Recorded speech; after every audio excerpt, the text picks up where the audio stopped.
gang du show. La gang du show. L'audio, le visuel, mais surtout l'audio. Tu devrais fortement rejoindre notre Patreon. Sur le patreon.com, la gang du show. Premier arrivé, premier servi. La gang du show. Dimanche, 10h. Dimanche, dès 10h. Propulsé par les excavations Michaud et Fils.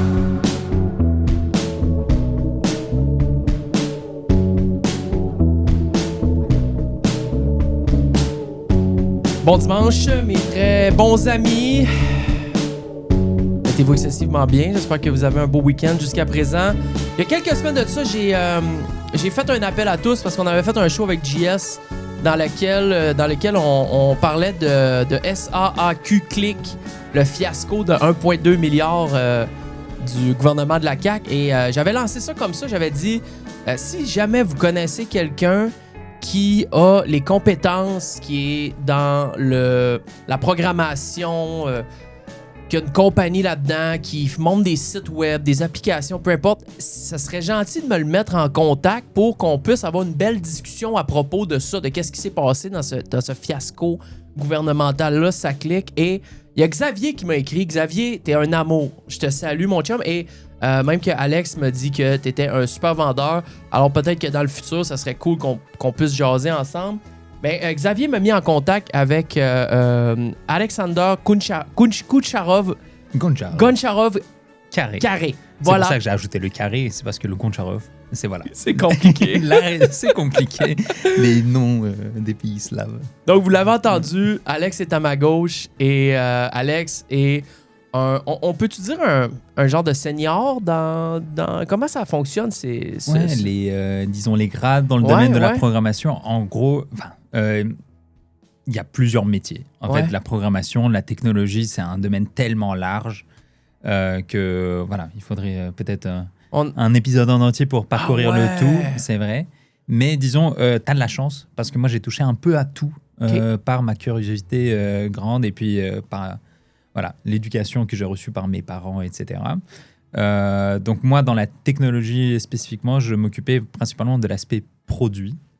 Donc, qu'est-ce qu'on dit produit ? C'est, disons, tu as un produit technologique comme une application. Comment tu fais pour qu'elle réponde aux besoins de ton consommateur, de ton utilisateur, de ton besoin d'affaires, etc. Et donc, moi, je suis la personne qui va un peu connecter les besoins de la personne qui va recevoir le produit et les développeurs, les personnes techniques. Okay. Donc, je fais le pont. Mais, bonjour, monsieur le chat. Bon, Pitoune est en train d'encore casser mes ordis. Pitoune, elle casse mes ordis. Pitoune, s'il vous plaît, là, on est en enregistrement. Excuse-moi. Exactement. Mais avant de faire ça, je trouvais ça vraiment important, tu sais, de gagner une certaine crédibilité, compréhension de la technologie. Oui. Donc, j'ai passé quand même beaucoup de temps moi-même à coder, à essayer des affaires, monter des serveurs, bâtir des modèles d'intelligence artificielle, bâtir des sites web. Et donc, de fil en aiguille, ma carrière m'a amené à faire différents projets de différentes envergures, de tout petits à des énormes projets qui valent genre 100 millions de dollars. Wow. Donc, on n'est pas loin de ce qui s'est passé avec la SAAQ Click. Donc, je pense que ça peut être intéressant de partager les apprentissages que j'ai vus à différents projets dans différentes compagnies. Parce qu'on se dit, une application, ça a l'air facile, une interface, tu cliques sur un bouton, ça te renvoie quelque chose. Mais derrière... il y a beaucoup de travail. Il y a beaucoup de travail. Ça clique, on va en jaser peut-être dans 45 minutes, 1 heure, parce que j'ai une tonne de choses à jaser avec Alex avant. Donc, c'est sûr qu'on va passer de long en large la question de ça clique, mais on va vous garder ça comme la cerise sur le Sunday. On va en jaser un petit peu plus tard. Juste avant de se lancer dans la grosse discussion, j'ai 2 remerciements à faire. Premièrement, there is a brand new G-Max tier. Le tiers spécial à G-Max. Et cette semaine, il s'agit de Big Boy Matthew Talbot, qui est venu se prendre un G-Max tier, qui est le Graal, le tiers ultime sur Patreon, qui fait absolument aucun... C'est 30$ par mois. Ça n'a pas rapport. Il y a rien de plus. Je m'attendais à plus. Non, c'est déjà trop. Ça fait pour moi. C'est comme... c'est vraiment comme pour ça. Pour l'annonce dans le show. Mathieu, merci énormément pour le G-Max tier. Tu es fou. Et merci à tous ceux qui sont sur Patreon également. C'est la meilleure façon de nous soutenir. Patreon.com, la gang du show. On est avec les boys de Plateau. Plateau qui est avec nous, Plateau Energy Drink, pour connaître tous les endroits où les points de vente au Québec. Si t'en veux une, tu peux. Hein, ils sont là. Pas maintenant, parce que je pense que moi aussi. C'est le café. Café, Plateau, C'est sûr, Bobli, tout ça. Et je vais derrière après. Tu vois, la patate va te pomper. Et Dave, aux excavations Michaud et Fif, qui propulse ce show pour toute l'année 2025. Dave, je t'aime. Prends-toi des vacances, même si je sais que t'en prendras pas. Alex, on part de où? C'est quoi programmer? C'est quoi? C'est facile? C'est difficile? Qu'est-ce qui t'a amené là-dedans? Qu'est-ce qui se passe? L'argent. L'argent? Non, c'est payant. Non, mais c'est payant. C'est payant. C'est payant. Non, c'est sûr, quand on va à l'école, tu sais, au primaire, collège, secondaire, cégep et tout, on se dit, OK, qu'est-ce qu'on va faire de la vie? On ne sait jamais. Mais après, on voit le film du genre... c'était quoi, le Social Network de Mark Zuckerberg. Incroyable le film, hein? My God. Ça et fait je pense rêver. que ça fait rêver beaucoup de jeunes de mon époque. Et on s'est dit, OK, on va faire la même chose. On va faire la technologie. Et donc, moi, je me suis dit, OK, mon premier... après avoir vu ce film, je pense que j'avais 15 ans. C'était sorti en 2010. Donc, vous pouvez faire les mathématiques de mon âge et tout. Mais ouais, je me suis dit, OK, je vais faire la même chose. Mais je vais faire un réseau social pour le travail. Et genre là, c'était quoi, 2011-2012. Avec mes amis, on était encore au collège. Genre, je pense que c'était la 8e, 9e année. Là, t'habitais où à ce moment-là? J'habitais dans l'ouest parisien. OK. Donc, c'était à 20-30 minutes de Paris, dans l'ouest. Ça s'appelait Montfort-l'Amaury. Montfort-l'Amaury, c'est un petit village où il y a beaucoup d'artistes français qui ont leur maison, etc. Beaucoup de gens qui sont entrepreneurs. Donc, un très, très bon cadre. Où tu vas dans une maison de parents de ton ami, puis eux, ils vont parler technologie, conseils. Et là, tu te dis, mais attends, de quoi ils parlent? Tu rentres dans ces maisons, elles sont immenses, avec, tu sais, un peu pas d'âme comparé à tes maisons des grands-parents. Tu te dis, mais c'est quand même joli, tu as plein de bibliothèques, des grandes télé. Tu te dis, OK, qu'est-ce que vous faites? C'est inspirant, tu sais. C'est inspirant. Tu te dis, OK, OK, ils ont de l'argent, ces gens-là. Ils sont cool, ils sont très intéressants, ils travaillent sur la tech. Voilà, tu vois ça sur les films, et après tu vois aussi des exemples dans la vraie vie de ces gens-là, et tu dis, OK, il y a un truc à faire. Donc, directement, moi, je me suis dit, vas-y, on va bâtir de quoi. Mais on était early, ça fait quoi, presque 15 ans de ça? Ouais, là? c'était il y a 15 ans. C'était 15 ans. Et moi, je voulais faire justement cette première application à l'époque avec des amis. Voilà, on s'est mis trois bras cassés, on ne comprenait rien à la technologie. Et on s'est dit, vas-y, on va bâtir de quoi. Et on s'est dit, on va faire une application, on l'avait appelée What to Do Today. C'est une application. À l'époque, c'était un peu trop ambitieux par rapport à la technologie qui était disponible. Puis quand on recule là, à ces époques-là, je veux dire, coder puis tout ça, c'était beaucoup plus complexe. C'était beaucoup plus complexe. C'était un casse-tête. Là. C'était un casse-tête. Tu allais sur Google à l'époque ou sur YouTube, il n'y avait pas du tout de gens qui t'expliquaient par A plus B comment faire quoi que ce soit. Donc, il fallait voir des parents d'un ami, lui dire « Hey, tu te connais en base de données relationnelle? Tu pourrais m'expliquer ce que c'est le SQL ?» Si vous ne connaissez pas ce que c'est le SQL, c'est littéralement le langage qui a été inventé par Oracle, une compagnie qui est très gros présentement qui est encore. Énorme. Je pense qu'on en entend beaucoup parler aujourd'hui, qui a été fondée par Larry Ellison. Et puis eux, en gros, Oracle, ce qui ont été vraiment connus et comment ils ont fait leur argent, c'est qu'ils ont créé un moyen justement de bâtir des applications pour les entreprises. Et en arrière de tout ça, une application, on peut vraiment le voir en deux parties, le front-end et le back-end. Et eux spécialisés justement à donner l'infrastructure et les moyens pour les développeurs de bâtir le back-end. La simplification un petit peu. Exactement, donc créer des tables de données qui vont stocker l'information, comme des ledgers. Donc imaginons, tu vas à une boulangerie et tu veux acheter du pain et tu veux enregistrer toutes les transactions qu'il y avait de ton pain. Tu auras une table qui va être le pain. Et donc, le pain, après, tu auras d'autres tables de données qui vont expliquer les ingrédients qui ont été utilisés pour faire ce pain-là. Wow. Ils vont relier après ce pain-là à une transaction. Cette transaction va être reliée à un client et le client va avoir aussi ses propriétés. Donc, au final, ça te fait comme une matrice énorme. Et tu vas ajouter plein de tables de partout et qui auront des relations. Et tu auras ce principe de clé primaire et clé secondaire, puis tu lis tout ça ensemble, puis boum, tout d'un coup, tu peux raconter des histoires. Et tu peux appeler ces tables de données relationnelles et montrer l'information spécifique sur l'interface, le front-end. Wow. Et donc, en gros, ce que fait ton front-end, c'est qu'il va... tu vas mettre comme des endroits où tu vas mettre de l'information qui va se populer. Puis ton application va faire des appels à ton base de données en arrière et dire, moi j'ai besoin de cette information pour José, qui achète du pain chaque semaine, par exemple. Montrer toutes les commandes que José a fait dans le dernier mois, etc. Puis après, tu as plein de principes et tout qui s'ajoutent à ça. Mais en gros, c'est quand même simple. Là. C'est simple. Mais c'est simple. C'est complexe, mais tu comprends, c'est que c'est simple. Ouais. C'est dans le codage, donner ces informations-là dans le front-end, comme tu dis. Nous, au day-to-day, on va mon Dieu, c'est pas compliqué. Il nous montre comment j'ai acheté de pain. C'est pas, c'est pas très, très complexe, mais il y a un gros travail derrière ça pour avoir été capable d'arriver à ce point-là, tu comprends? Exactement. Et après, tu te dis, OK, mais comment tu montres ces informations? Quelle information tu dois montrer, etc. Donc, tu as pas mal de concepts de produits. Qu'est-ce qui est vraiment important? Qu'est-ce qui n'est pas important? Parce que c'est très facile de bâtir des affaires si ça devient des mastodontes. Et ce qu'on dit souvent dans le domaine du développement logiciel, c'est... j'ai perdu le mot, mais ouais, c'est trop engineering geek. Genre, ils vont tellement en profondeur. Ils sur-ingénierie. Je comprends. J'ai over-engineering stuff for nothing. Et en gros, c'est ça. Tu as un peu besoin de cette capacité à se mettre dans la peau de l'utilisateur et se dire, OK, qu'est-ce qu'il a vraiment besoin de faire? Qu'est-ce qui est le plus important? Qu'est-ce qui va vraiment créer de la valeur? Comment on peut faire les choses les plus rapides, simples et efficaces? Moi, je pense que les applications présentement qui fonctionnent le mieux, c'est les applications qui sont très instinctives, très faciles à utiliser et même pour à peu près tout ce qu'on fait. Moi, personnellement, j'utilise Final Cut pour faire mon montage parce que l'application, elle est instinctive.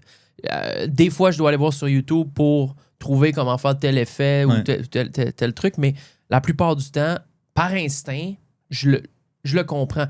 Même chose pour faire de l'investissement, par exemple, en bourse. Weld Simple, c'est tellement instinctif, c'est tellement simple. Tu vas sur l'appli, ça dit tout est là. Automatiser des versements. OK, c'est super. Puis c'est 2 clics, c'est fait. Les applications qui nous rendent... Je vais choisir entre 2 applications, même si tu me dis, elle est plus performante. Ouais, mais Chris, je la comprends pas trop. C'est complexe. Je vais aller vers elle qui est plus simple. C'est ça qui est important pour un client, pour les utilisateurs, je pense. Ouais, vraiment. Et donc, cet aspect produit, c'est celui qui m'intéressait le plus parce que je me dis, la tech, elle évolue tout le temps. Donc, comme on dit, Oracle et les années 90, 80, quand ils ont créé toute leur infrastructure pour que les gens puissent faire des wrappers à l'époque. Vous entendez souvent ça, je pense, le terme. Dans l'IA, en ce moment, il y a des gens qui disent « vous faites des applications qui sont des wrappers de l'API, de OpenAI, etc. » Donc, les termes existent depuis bien longtemps. Il y a en gros une technologie qui apparaît, puis il y a beaucoup d'ingénieurs et d'entrepreneurs qui vont se jeter dessus, puis essayer de faire de quoi de nouveau pour la société. Souvent, ça ne marche pas, mais quand ça marche, c'est top. Et donc, les applications ont beaucoup évolué depuis. On avait, tu te souviens à l'époque quand tu achetais tes CD-ROM, etc., tu les mettais dans ton ordinateur, tu installais le logiciel sur le desktop et puis voilà, tu avais ce logiciel à vie de manière gratuite sur ton ordinateur. Donc ça, c'était les premières applications et puis les principes étaient quand même les mêmes. Et à partir de 2010, on a commencé à bâtir des applications dans le cloud, ce qu'on appelle des SaaS, des Software as a Service. Et donc là, il y a le principe de... je pense qu'on est tous familiers maintenant de payer des mensualités pour chaque application, que ce soit Spotify, c'est beaucoup ça. Wealthsimple. Wealthsimple, on ne paye pas en vrai. Moi, je paye parce que j'ai des stocks anglais, fait qu'il y a une petite conversion, 2-3 petites affaires, mais c'est pas très cher, mais tu sais, je paye mon ChatGPT. Ouais, c'est ça. Par mois, je dois avoir plus que $100 de mensualité justement sur des applis. Parfois, très vite. tu regardes ton... Quand tu rajoutes les streamings, les Netflix, le Crave, le Paramount, ça va très très vite. Oui, exactement. Et ce modèle, ça fonctionne bien, puis ça prolonge la capacité de ces entreprises à continuellement sophistiquer le produit, à améliorer, etc. Alors avec les revenus qui rentrent. Exactement. Alors qu'avant, tu achetais ton CD, puis peut-être t'acheter quelques années plus tard la version améliorée. Mais donc, vraiment, cet aspect de pouvoir héberger tes applications complexes, même des applications, tu sais, gouvernementales sur le cloud, c'est tout nouveau. C'est tout nouveau. Ça existe depuis quoi? Peut-être 15 ans, c'est ça ce qu'on dit. C'est rien à l'échelle de l'ingénierie globale. Tu dis des ponts, ça fait des centaines d'années qu'on en fait. Et ça, ces trucs-là, des systèmes très complexes qui ont un impact sur beaucoup de vies, ça fait pas longtemps. Mais on y pense pas, ça. Le gars qui passe dans la rue, il se dit, il prend ça pour acquis. Il va sur son sel, puis tout fonctionne. Il clique sur toutes les applis marchent, mais il sait pas que il y a de l'énergie qui est déployée de malade pour être capable d'héberger tous ces serveurs-là. C'est débile. La chaîne de valeur derrière tout ça, elle est incroyable. Et moi, c'est ça qui me passionne aussi dans le sujet, c'est tu te dis, OK, qu'est-ce que ça a pris pour que ton application s'affiche sur ton écran? Puis surtout avec l'IA aujourd'hui, on se dit j'ai fait un prompt, j'ai dit bonjour à Claude ou à ChatGPT, il va me répondre bonjour, mais derrière, quand tu regardes les besoins énergétiques pour te donner cette réponse, c'est l'équivalent d'une journée de climatisation. J'ai regardé comment fonctionnaient les LLM, justement, une vidéo d'1 heure et quart, 1 heure et demie, où il explique tout en profondeur. Que peut-être si tu l'as pas vu, tu dois le savoir, mais je t'en l'enverrai par après. Mais c'est... tu utilises ChatGPT et tu poses une question. Bon, c'est simple à te répondre. Hier, j'étais dans l'auto, je faisais la route, puis j'avais une question par rapport à les vendeurs de police d'assurance, bon, peu importe.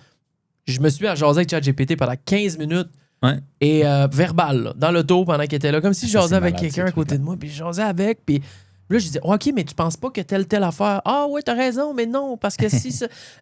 You are absolutely right. Ça me rend fou. Ça, incroyable. Il est toujours d'accord avec toi. Ah oui, il est toujours d'accord. Oh, c'est vraiment une question incroyable, ça. Bravo, tu sais. Okay. Alors que ton chum te dirait, mais qu'est-ce que tu racontes? Ah ouais, voilà. C'est vrai. Mais tout ça, ça demande... tu sais, j'ai fait une vidéo il y a quelques semaines où je demande à ChatGPT de compter jusqu'à 1 million. Ah, il va pas dire? Ben, il le fait pas. Il le fait pas. Mais là, il y a des gens qui m'ont accusé de dépenser de l'eau. Là. Que ça, c'était une demande qui était là, superflue puis qui n'était pas nécessaire, tout ça. Ben, tu sais, je comprends, là. Mais c'est compliqué, la gouvernance. On est dans cette période où, tu te dis la quantité d'énergie qu'on a brûlée pour des requêtes qui n'ont aucun sens. Qui aurait pu être évité. Limite, parfois c'est mieux de faire l'autruche et mettre la tête sous le sable parce que ça fait peur. Est-ce qu'on est d'accord que tous les demandes superflues et inutiles que j'ai faites dans ma vie à ChatGPT, disons qu'il y en a 200, sont égalisées par une requête à Sora? Une seule requête à Sora doit tellement demander de réflexion, de ressources. Je pense que la quantité d'eau consommée... Ça doit être fou. C'est fou. Et justement, quand tu regardes l'aspect économique derrière, est-ce que c'est des modèles d'affaires en ce moment qui sont soutenables? Pas du tout. Sora, même ChatGPT, même les abonnements à $200 que Claude, l'autre compagnie qui compétitionne avec OpenAI, qui font... Les gens, ils disent, quand ils font le prix de revient, donc l'analyse vraiment fondamentale de est-ce que le modèle d'affaires est profitable en ce moment, la réponse est non. Apparemment, il y avait certaines personnes qui disaient le bon prix pour que ce soit soutenable comme modèle d'affaires versus l'énergie que ça prend et toutes les couches. C'est $2000 par mois, apparemment. Par usager. Ouais. Donc là, on vit un peu dans un fairy tale, dans un monde un peu, c'est la bulle, l'adoption, c'est génial. Il y a beaucoup d'argent, des investisseurs, tu sais, les venture capital qui stimulent cette bulle. Et je ne sais pas si tu avais vu une image dernièrement qui circule, qui montre un peu l'écosystème de l'intelligence artificielle où tu as Nvidia qui pèse genre 4,5 trilliards de dollars, c'est genre l'économie de la France. Allô? Nvidia, ils ont ramassé le magot, ils ont besoin de GPU, ils ont besoin de processeurs.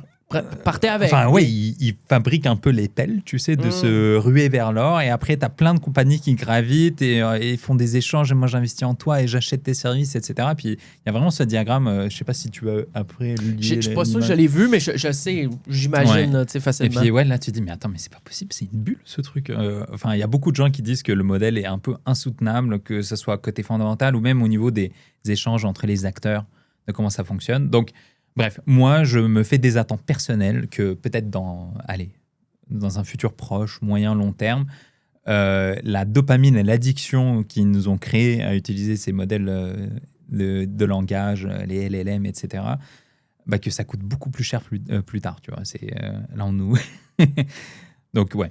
Donc là, on est en train de nous donner la drogue. On fournit la drogue quasi gratuitement aux usagers, aux drogués. Ouais. Et au moment où on va tout être accro, finito. C'est 700$ par mois si tu veux continuer de te droguer. Ouais. Je pense que c'est ça. Ouais. Mais ça, ce que ça va faire, c'est qu'il y en a d'autres qui vont utiliser l'opportunité pour recréer peut-être des modèles moins puissants, gratuits. Puis tu sais, ça va... des open source ou des affaires qui run sur ton ordinateur. Donc là, les Chinois... c'est justement ceux qui challengent un peu l'écosystème nord-américain en termes de production des modèles. Donc, il y a Alibaba, tu as une autre compagnie, c'est Baidu. Ils créent des modèles open source qui sont tout aussi performants que les modèles nord-américains, mais qui coûtent genre 10 fois, 20 fois moins cher à opérer. Et parfois, tu peux les installer sur tes machines locales. Et c'est ton GPU qui va faire le travail? Ouais, exact. C'est ton GPU moins qui fait vite le travail. Ou... Ça dépend. Donc, en vrai, si tu as une RTX 50, 80, 90, tu peux runner des modèles très, très puissants déjà sur ton ordinateur. Ceux que l'année dernière, par exemple, étaient juste réservés à du cloud. Donc, il y a beaucoup de gens qui travaillent là-dessus. Puis, je pense qu'on s'en va dans cette direction-là. Donc, avec le temps, je pense que beaucoup de gens parient sur le fait que faire ce qu'on fait en ce moment va coûter beaucoup moins cher. Mais ça n'aura pas le choix. On n'a pas le choix. C'est comme la construction des voitures électriques. Le prix va descendre à un moment donné. La batterie, ils vont trouver des technos. Question, parce qu'on est dans les AI et tout ça. Est-ce que l'image qu'on a dans notre tête est réelle au sens où on regarde ChatGPT, on va regarder Grok, Claude, bon, il y en a une tonne. DeepSeek. DeepSeek, justement, c'est les Chinois avec Alibaba. Est-ce que c'est... Quand tu demandes, tu passes une requête, ça veut dire qu'il y a quelque part dans le monde où il y a un immense warehouse avec des centaines de milliers de cartes graphiques, pas des milliers, probablement des centaines de milliers. Puis tout est connecté en série. Alors, je ne suis pas un architecte, mais apparemment, c'est des warehouses gigantesques qui consomment l'équivalent d'une centrale nucléaire en termes d'énergie. Tu pourrais alimenter une ville de plusieurs centaines de milliers d'habitants. Ben non, là, ça le met dans une boîte qui a plein de cartes graphiques qui font runner, qui chauffent et qui font des calculs mathématiques. Et quand on parle de l'eau, c'est que ces cartes graphiques-là, ils ont tout un système de water cooling. Ou il y a un système généralisé water cooling pour ça. Oui, il y a des systèmes de refroidissement qui sont assez sophistiqués, qui permettent vraiment de passer par tous les serveurs, par toutes les cartes, puis s'assurer que la température est maintenue, etc. Donc, vraiment, c'est un savoir-faire, un métier, le hardware pour l'IA. S'il y a un truc à maîtriser et à peut-être s'assurer la pérennité de son emploi, avoir une expertise là-dedans, c'est très payant. Est-ce que tu dirais que bon, on va... Parce que là, on est parti dans... Juste avec l'IA, on pourrait parler pendant 2 heures. Sans problème. Facile. On va essayer de se recentrer un petit peu plus vers ton métier. Toi, qu'est-ce que tu fais? Premièrement, est-ce que tu utilises l'IA à ton avantage dans tes tâches au quotidien? Est-ce que l'IA... C'est une question en 2-3 questions. Puis est-ce que l'IA est dangereuse pour la conservation de ton métier, dans le sens où tu peux te faire voler ton métier, parce qu'on en entend souvent parler, tout ce qui est quand tu vas parler sur un site à un robot, là, bon, tu n'as plus besoin de parler à quelqu'un parce que c'est un robot qui va le faire. Même les centres téléphoniques, bientôt, ça va être remplacé par des robots. Programmation, pour programmer des petites choses faciles, moi, mettons, pour mon OBS ou des petites commandes, je fais tout faire ça. C'est tout avec ChatGPT, ça prend 5 minutes, il me fait mon code, je colle ça fonctionne. On en est où là-dedans, au niveau du codage, tu sais? Ouais, au niveau du codage et tout. Bon, alors, première question, j'utilise l'IA, je pense, au quotidien, comme tu dois l'utiliser aussi. Tu payes-tu le 200 par mois? Oui. Ouais, tu l'as, le mais gros? je le paye à mon CTO, justement, qui, lui, est vraiment lui, il code tout le temps, tous les jours. Donc, on lui a payé Code Claude, qui est pour nous le meilleur assistant à la programmation. Et donc, lui, il l'utilise vraiment dans son terminal. Donc, quand tu programmes, tu vas utiliser comme un logiciel, tu sais, de montage de vidéo, mais ça va être un logiciel de programmation. Comme Il est Mac ou PC, lui? Lui, il est sur Mac. On est sur Mac. La majorité des gens qui programment de nos jours sont sur Mac. Parce que là, j'ai complètement oublié, tu as ta compagnie présentement, c'est ça. Là, on a oublié de le mentionner, mais tu opères par toi-même, tu as des clients, tu fais des applications pour ces clients-là. Exactement. C'est quoi le nom de la compagnie? C'est Anchor Point Data. Anchor Point Data Technologies. OK. Ouais, donc c'est pas très québécois comme nom, mais la version québécoise, c'est les technologies de données Anchor Point. OK. Donc vraiment, on est vraiment centré au niveau de la data, qui est un peu le fuel de nos opérations. Et la mission d'entreprise, c'est vraiment rapporter les meilleurs produits personnalisés à des entreprises. Donc on veut aider les petites PME d'avoir même un meilleur setup que les grandes entreprises, les grands groupes en termes d'applications. Puis on peut rentrer en détail, et je pense avec le sujet ça va être intéressant, mais en ce moment, et je pense on est encore très tôt, mais les règles économiques ont été totalement réécrites grâce à l'IA. C'est pour ça que c'est un sujet quand même important, l'IA, etc. Mais en bout de ligne, c'est juste un outil. C'est juste un petit plus qui s'ajoute déjà à un écosystème bien complexe, bien rodé. Je ne pense pas que l'IA change le principe fondamental de qu'est-ce que la technologie fait dans nos vies, dans un processus d'affaires, etc. Mais en tout cas, nous, évidemment, elle nous permet d'aller tellement plus vite sur tellement de processus que tu divises le coût par des facteurs de 10. Et donc, avant, des compagnies qui ne pouvaient même pas rêver d'avoir un système ERP, CRM, visibilité, portail client, toutes ces affaires-là, aujourd'hui, ils peuvent. C'est très compliqué à faire parce que tu as quand même si tu as l'IA, etc., tu as l'aspect primordial qui reste, qui est l'humain. C'est de s'asseoir avec quelqu'un et au lieu de parler, c'est de l'écouter et de dire « Ok, qu'est-ce que tu as besoin ? Comment je peux t'aider ?» etc. Et après, c'est un peu ta capacité d'être empathique, de vraiment comprendre qu'est-ce qui est important, qu'est-ce qui n'est pas important. D'ailleurs, les IA, ils ne sont pas très bonnes là-dedans. Pourri. Faire des résumés, des sommaires et vraiment... C'est cartésien. C'est sans émotion, c'est cartésien. Ça n'a pas la même sensibilité aux choses importantes. Tu vois, ce qui résonne avec toi ou avec moi va pas forcément... l'IA va pas avoir cette sensibilité, tu sais, ou vraiment faire des inférences sur l'aspect émotionnel d'une personne quand elle va utiliser un produit, etc. Donc, un exemple spécifique qu'on a, c'est... on vend évidemment notre service de développement d'applications ou de fonctionnalités pour les entreprises. Et moi, souvent, je ne les close pas sur la technologie en elle-même. De toute façon, personne ne comprend. Je vais te parler de Databricks, toutes ces affaires. Ils vont faire de quoi tu me parles. Par contre, si je te dis, écoute, tous les jours, tu as 20 choses irritantes dans la journée, des niaiseries, des clients qui disent « Oh, moi, j'ai fait ci, nanana », ou ton collaborateur qui dit « Mais j'avais fait ça ou j'ai oublié ». Tu vois, du niaisage. Et là, tu te dis, écoute, ton entreprise, tu vas plus niaiser. Genre, tu auras vraiment la paix d'esprit, tu vas vraiment te concentrer sur la création de valeur et pas sur les pertes ou les réconciliations, etc.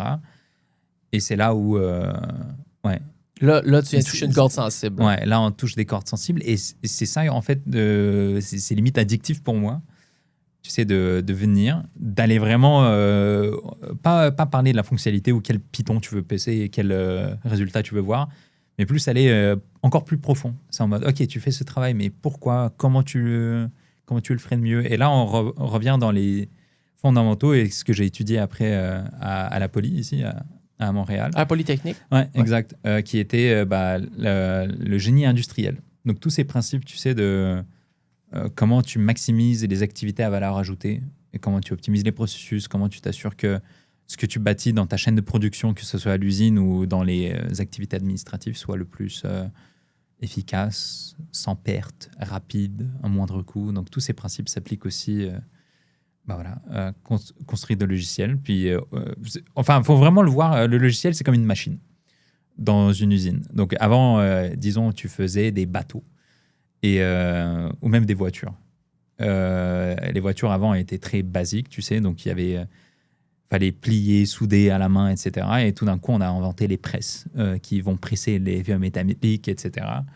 Et tout d'un coup, le temps que ça te prend de faire une carrosserie est divisé par 10. Voilà, là, il faut considérer un logiciel ou une application, pareil, comme une machine que tu peux mettre dans ton flux de valeur et qui va t'enlever un goulot d'étranglement, disons.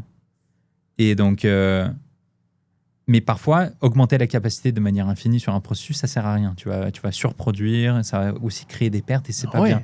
Ouais. Et c'est ça, il y a beaucoup de gens qui comprennent pas ce principe. Et au final, quand tu modélises un flux de valeur, ton but, c'est pas de augmenter la capacité à 2000% d'une étape de transformation de valeur.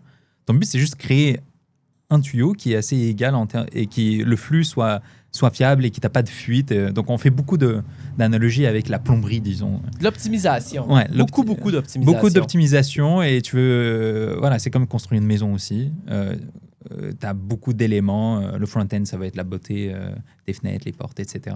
Et après, tout ce qui est les guts, tout ce qui est en arrière, ça va être ta plomberie, etc. Et puis, tu veux pas qu'il y ait de fuite. Tu veux t'assurer que les choses sont bien connectées entre elles, que la mécanique fonctionne bien.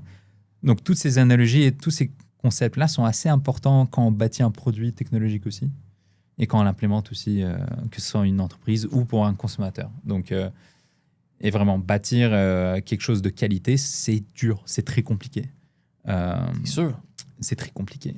Tu as eu beaucoup d'expérience justement dans ça quand tu travaillais chez Essence. Exact. Tu as pris beaucoup d'expérience. Beaucoup d'expérience. Ouais, et justement, on va faire un petit deep dive. Donc, à la fin de mes études, je me dis, OK, je veux rejoindre la meilleure compagnie de développement technologique dans la ville de Montréal. Et en 2020, à la fin de mes études à Poly, Essence, c'était vraiment la référence. Ils avaient les meilleurs ingénieurs. Les meilleurs ingénieurs de toute la ville en termes de... Parce que Essence... Les ingénieurs, tu parles technologique, là, technologique, pour leur vraiment application. Connu, comme la crème de la crème dans tout Québec, voire le Canada en termes de qualité d'ingénierie, d'application. Pourquoi? Mais Essence ont un appli. En fait, c'est ça qui est fou. Parce que dans ma Essence, c'est pour moi, c'est ils vendent des vêtements de luxe en ligne. Ouais. Ils le font super bien. Ils ont un super brand. D'ailleurs, j'ai quitté Essence, mais j'adore cette compagnie. Là, ils sont en difficulté financière. Ils ont annoncé qu'ils ils sont en redressement banqueroute. Donc ils font une restructuration depuis le mois d'août. Mais cette compagnie, elle m'a beaucoup apporté. J'adore les gens qui sont là-bas. Puis d'ailleurs... c'est triste de voir, tu sais, beaucoup de gens perdent leur job, etc. Parce que voilà, on avait quand même un fleuron québécois qui était fou. Qui fonctionnait partout dans le monde. C'était fou ce qu'ils faisaient. T'imagines, il y avait des dizaines de milliers de fournisseurs, de designers qui envoyaient leur stock à Montréal. Après, Essence s'en occupait et après, on le redistribuait dans le monde à travers le monde. J'ai acheté un crewneck Essential sur Essence. Mais sur mon ordi, sur mon Mac. Donc, j'ai pas été sur l'appli, mais j'ai utilisé. Ça fait peut-être 1 an. Puis, j'avais tombé... Bon, on s'en fout de l'histoire, mais il restait un XXL qui était en 50% de rabais. Je dis, je l'ai acheté. Puis, ça a été très, très... Tu sais, ça s'est fait en 30 secondes. Ça marche bien. Et donc, au final, tous les processus en arrière qui font que quand tu commandes, la commande est reçue... Après, elle tombe dans un système de WMS qu'on appelle Warehouse Management System, où après, il y a littéralement des gens en arrière qui disent « OK, on a cette commande pour toi. On veut que tu la reçoives le plus rapidement possible, en moins de 24 heures. » Donc, comment tu fais ça? Et là, il y a beaucoup de technologie en arrière, il y a beaucoup de coordination. C'est quand même fou quand tu reçois des dizaines de milliers de commandes par jour. Comment tu t'assures que tout le monde soit servi dans des délais qui sont respectables? Et c'est ça qui est fou en fait de la tech, c'est qu'avant, t'imagines, tu avais un magasin sur l'avenue Saint-Denis, tu pourrais jamais servir 50 000 clients en une journée. Impossible. Impossible. Ça te prend trop de staff, il n'y a pas assez de place dans la boîte. Et là, la technologie, donc c'est ça, les frères fondateurs, les frères Atala en 2003, ils étaient très visionnaires, ils se sont dit, OK, la tech, ça va permettre de faire des opérations de commerce, mais à un niveau qu'on n'avait jamais imaginé. C'était même... Amazon était encore tout petit, tout jeune. Ça, là... entre 99 et 2002, 3, 4, avoir eu cette vision géniale-là de se dire le commerce va transférer vers l'Internet. Ouais. C'était bébé, c'était embryonnaire. C'était dingue. Si tu rentrais là puis que tu avais un modèle d'affaires solide avec justement des bons programmeurs qui étaient capables de te monter un site qui avait du bon sens, c'est fini. Ouais. Tu vas être riche. Ouais. Et ben, c'est ce qui s'est passé. Mais d'ailleurs, au début, ça marchait correct, tu vois. Ils ont été patients, ils ont persévéré.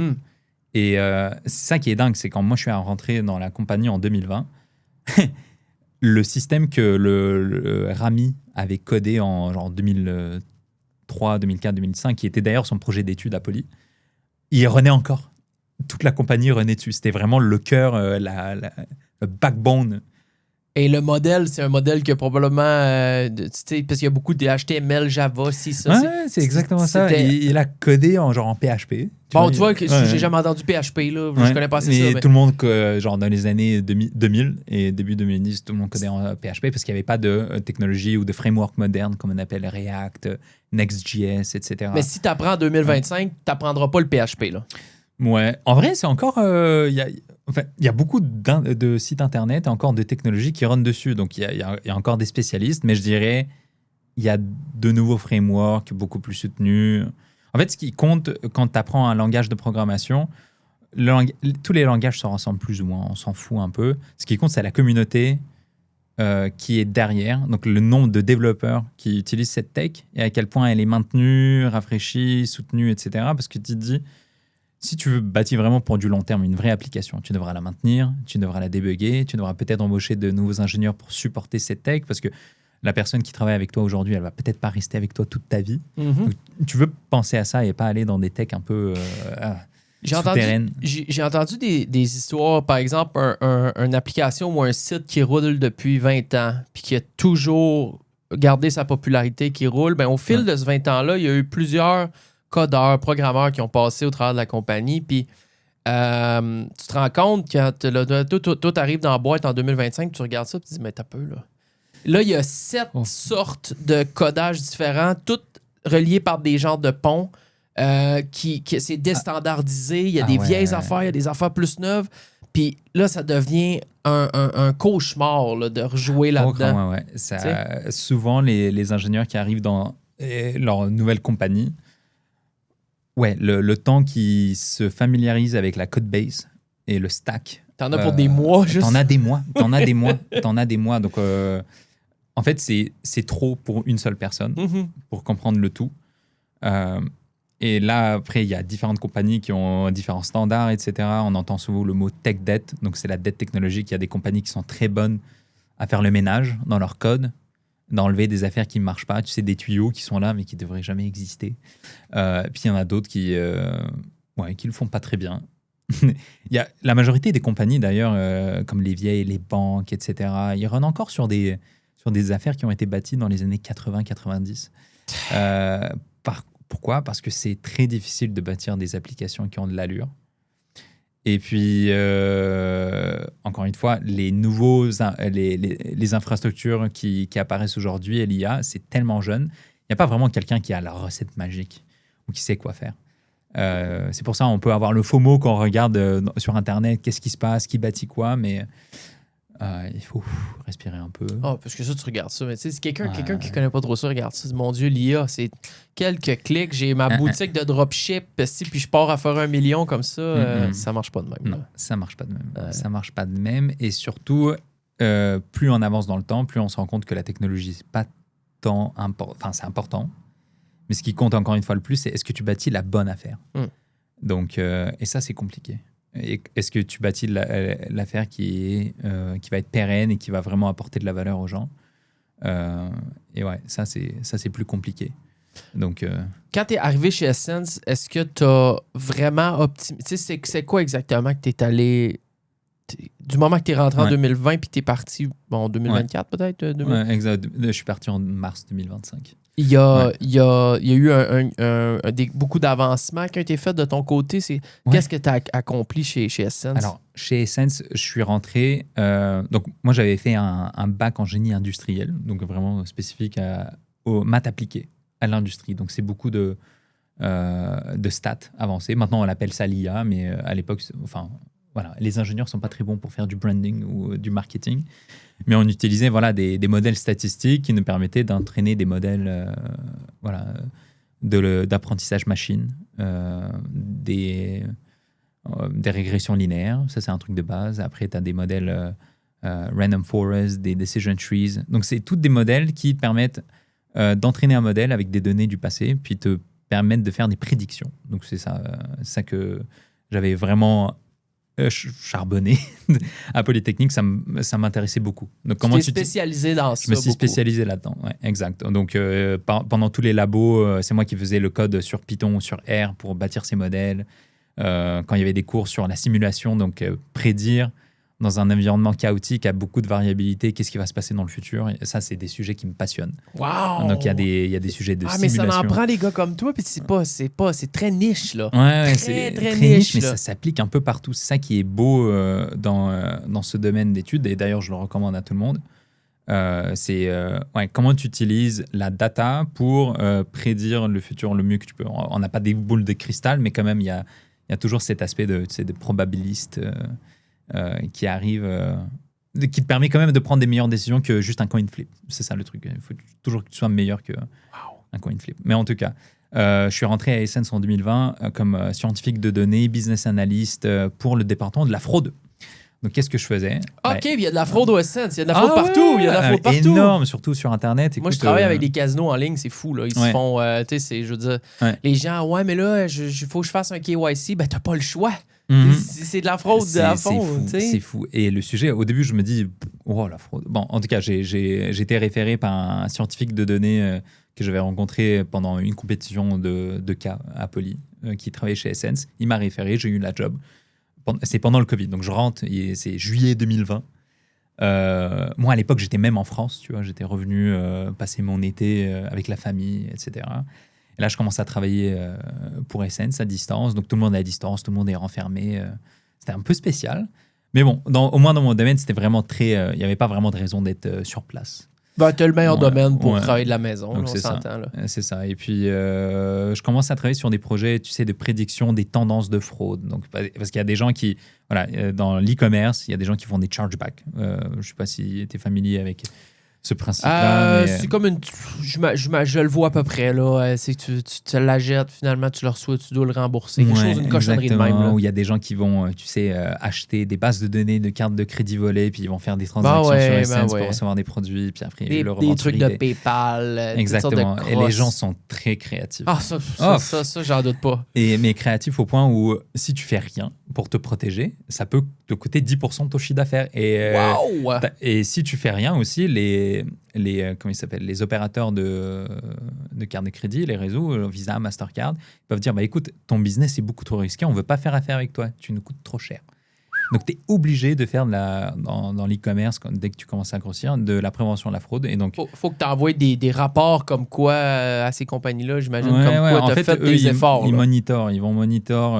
Non, même pas, ils vont juste le savoir. Ils vont dire, ce mois-ci, tu as eu tant de pourcentage de chargeback, on n'accepte pas plus que 1% de taux de chargeback sur tes transactions. Si tu ne corriges pas la donne en bout de 12 mois, tu ne pourras plus faire affaire avec nous. Genre, bye ton business. Donc, c'est un gros enjeu. Parce que là, tu dis, OK, je dois d'une certaine manière filtrer toutes mes transactions. Et là, tu reçois des dizaines de milliers de transactions par jour. Qu'est-ce que tu fais? Donc, l'approche naturelle au début, tu embauches du monde qui vont regarder chaque transaction de manière manuelle. Aïe. Et donc là, tu avais des dizaines et des dizaines de personnes qui, des analystes, des agents de prévention de la fraude qui regardent ta commande et tout, et puis ils disent, ça a l'air louche, je vais la canceller. Mais là, quand tu fais ça, t'as le client qui va t'appeler, s'il est honnête, il va dire, mais comment ça, vous me cancellez ma commande? Ou il y a des gens qui sont des fraudeurs, ils veulent vraiment que leur commande passe, ils vont aussi faire genre que c'est des clients honnêtes.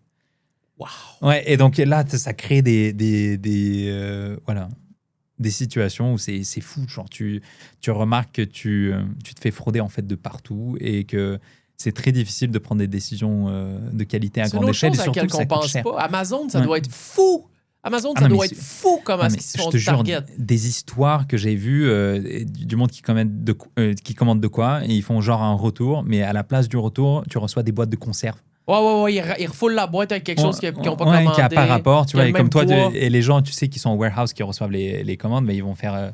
parfois, voilà, c'est des humains, ils font des erreurs, ou parfois, ils font pas attention, désolé.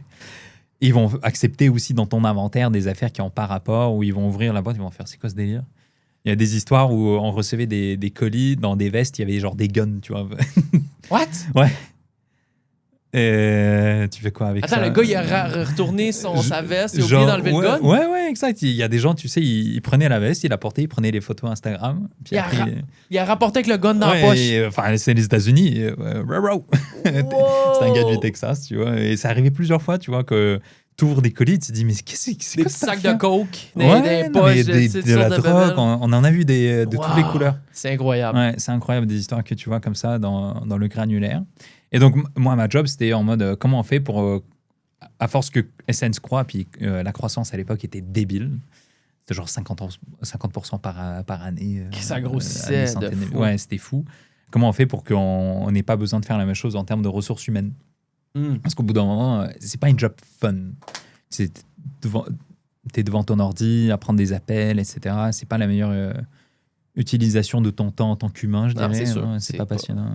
Faut que ça se fasse. Faut que ça se fasse. Il faut des gens. Il y a des gens qui étaient passionnés, mais après, quand tu dois scaler tes opérations, il n'y a pas 100 personnes passionnées par revoir une commande qui est faite par un mec en New York qui s'achète des bottines et se dire, OK, est-ce que c'est legit ou non?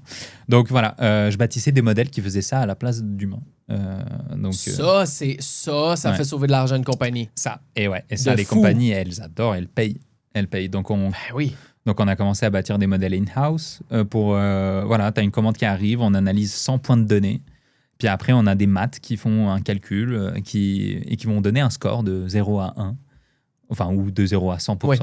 Ils vont dire, OK, à quel point on est confiant que ces transactions soient legit ou non? Et donc, la majorité des transactions sont legit. Mais dans des événements rares, discrets, tu as besoin de de beaucoup de données pour dire, OK, cette transaction, elle va être frauduleuse, basée sur ce qu'on a vu dans l'historique.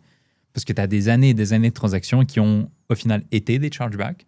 Donc, nous, on balance ça dans un modèle d'entraînement. On dit, voilà, Essence, quand il y avait cette personne qui avait ce courriel-là, avec ce type de chiffres, qui commandait de cette région-là, qui avait sa shipping address qui était différente de la billing address. Basé sur le passé. Et les expériences vécues. Et les clusters, etc. Ça est pris en charge pour prendre une décision. Exactement. Donner un ranking de 0 à 100. Ouais, exact. Et à partir de là, écoute, même si on n'est pas précis, on ne peut pas tout prédire à 100%, tu peux quand même automatiser 90% de la revue. Et le 10%, tu n'es vraiment pas sûr. Là, tu le fais en manuel. Là, tu le fais en manuel. Exactement. Mais tu sauves 90% de l'ouvrage. C'est incroyable. Exactement. Donc, le projet que j'avais fait justement en rentrant à Essence, ça a très bien fonctionné. On avait économisé évidemment des millions de dollars en termes de performance. Bon, toi, tu montes ça, OK? Ouais. Ce programme-là, c'est ton LLM, c'est ton code, c'est ton... Ouais. Est-ce que tu peux dire, Essence, moi, faites ma job, je pars avec mon affaire, puis je m'en vais le vendre à d'autres compagnies.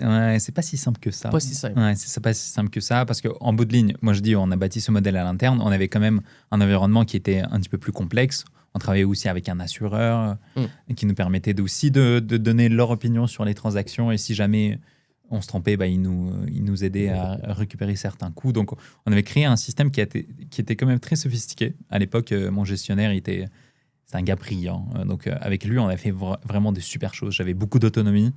Il a cru en moi. Il m'a dit, Alex, blank sheet, bâtis tes modèles, on va les mettre en place et tout. Et c'est là où j'ai été confronté pour la première fois à la réalité de l'humain et à quel point tu peux bâtir une application qui fonctionne, mais après, pour qu'elle soit adaptée ou qu'elle aide les gens qui font la revue, pas si simple que ça. T'imagines?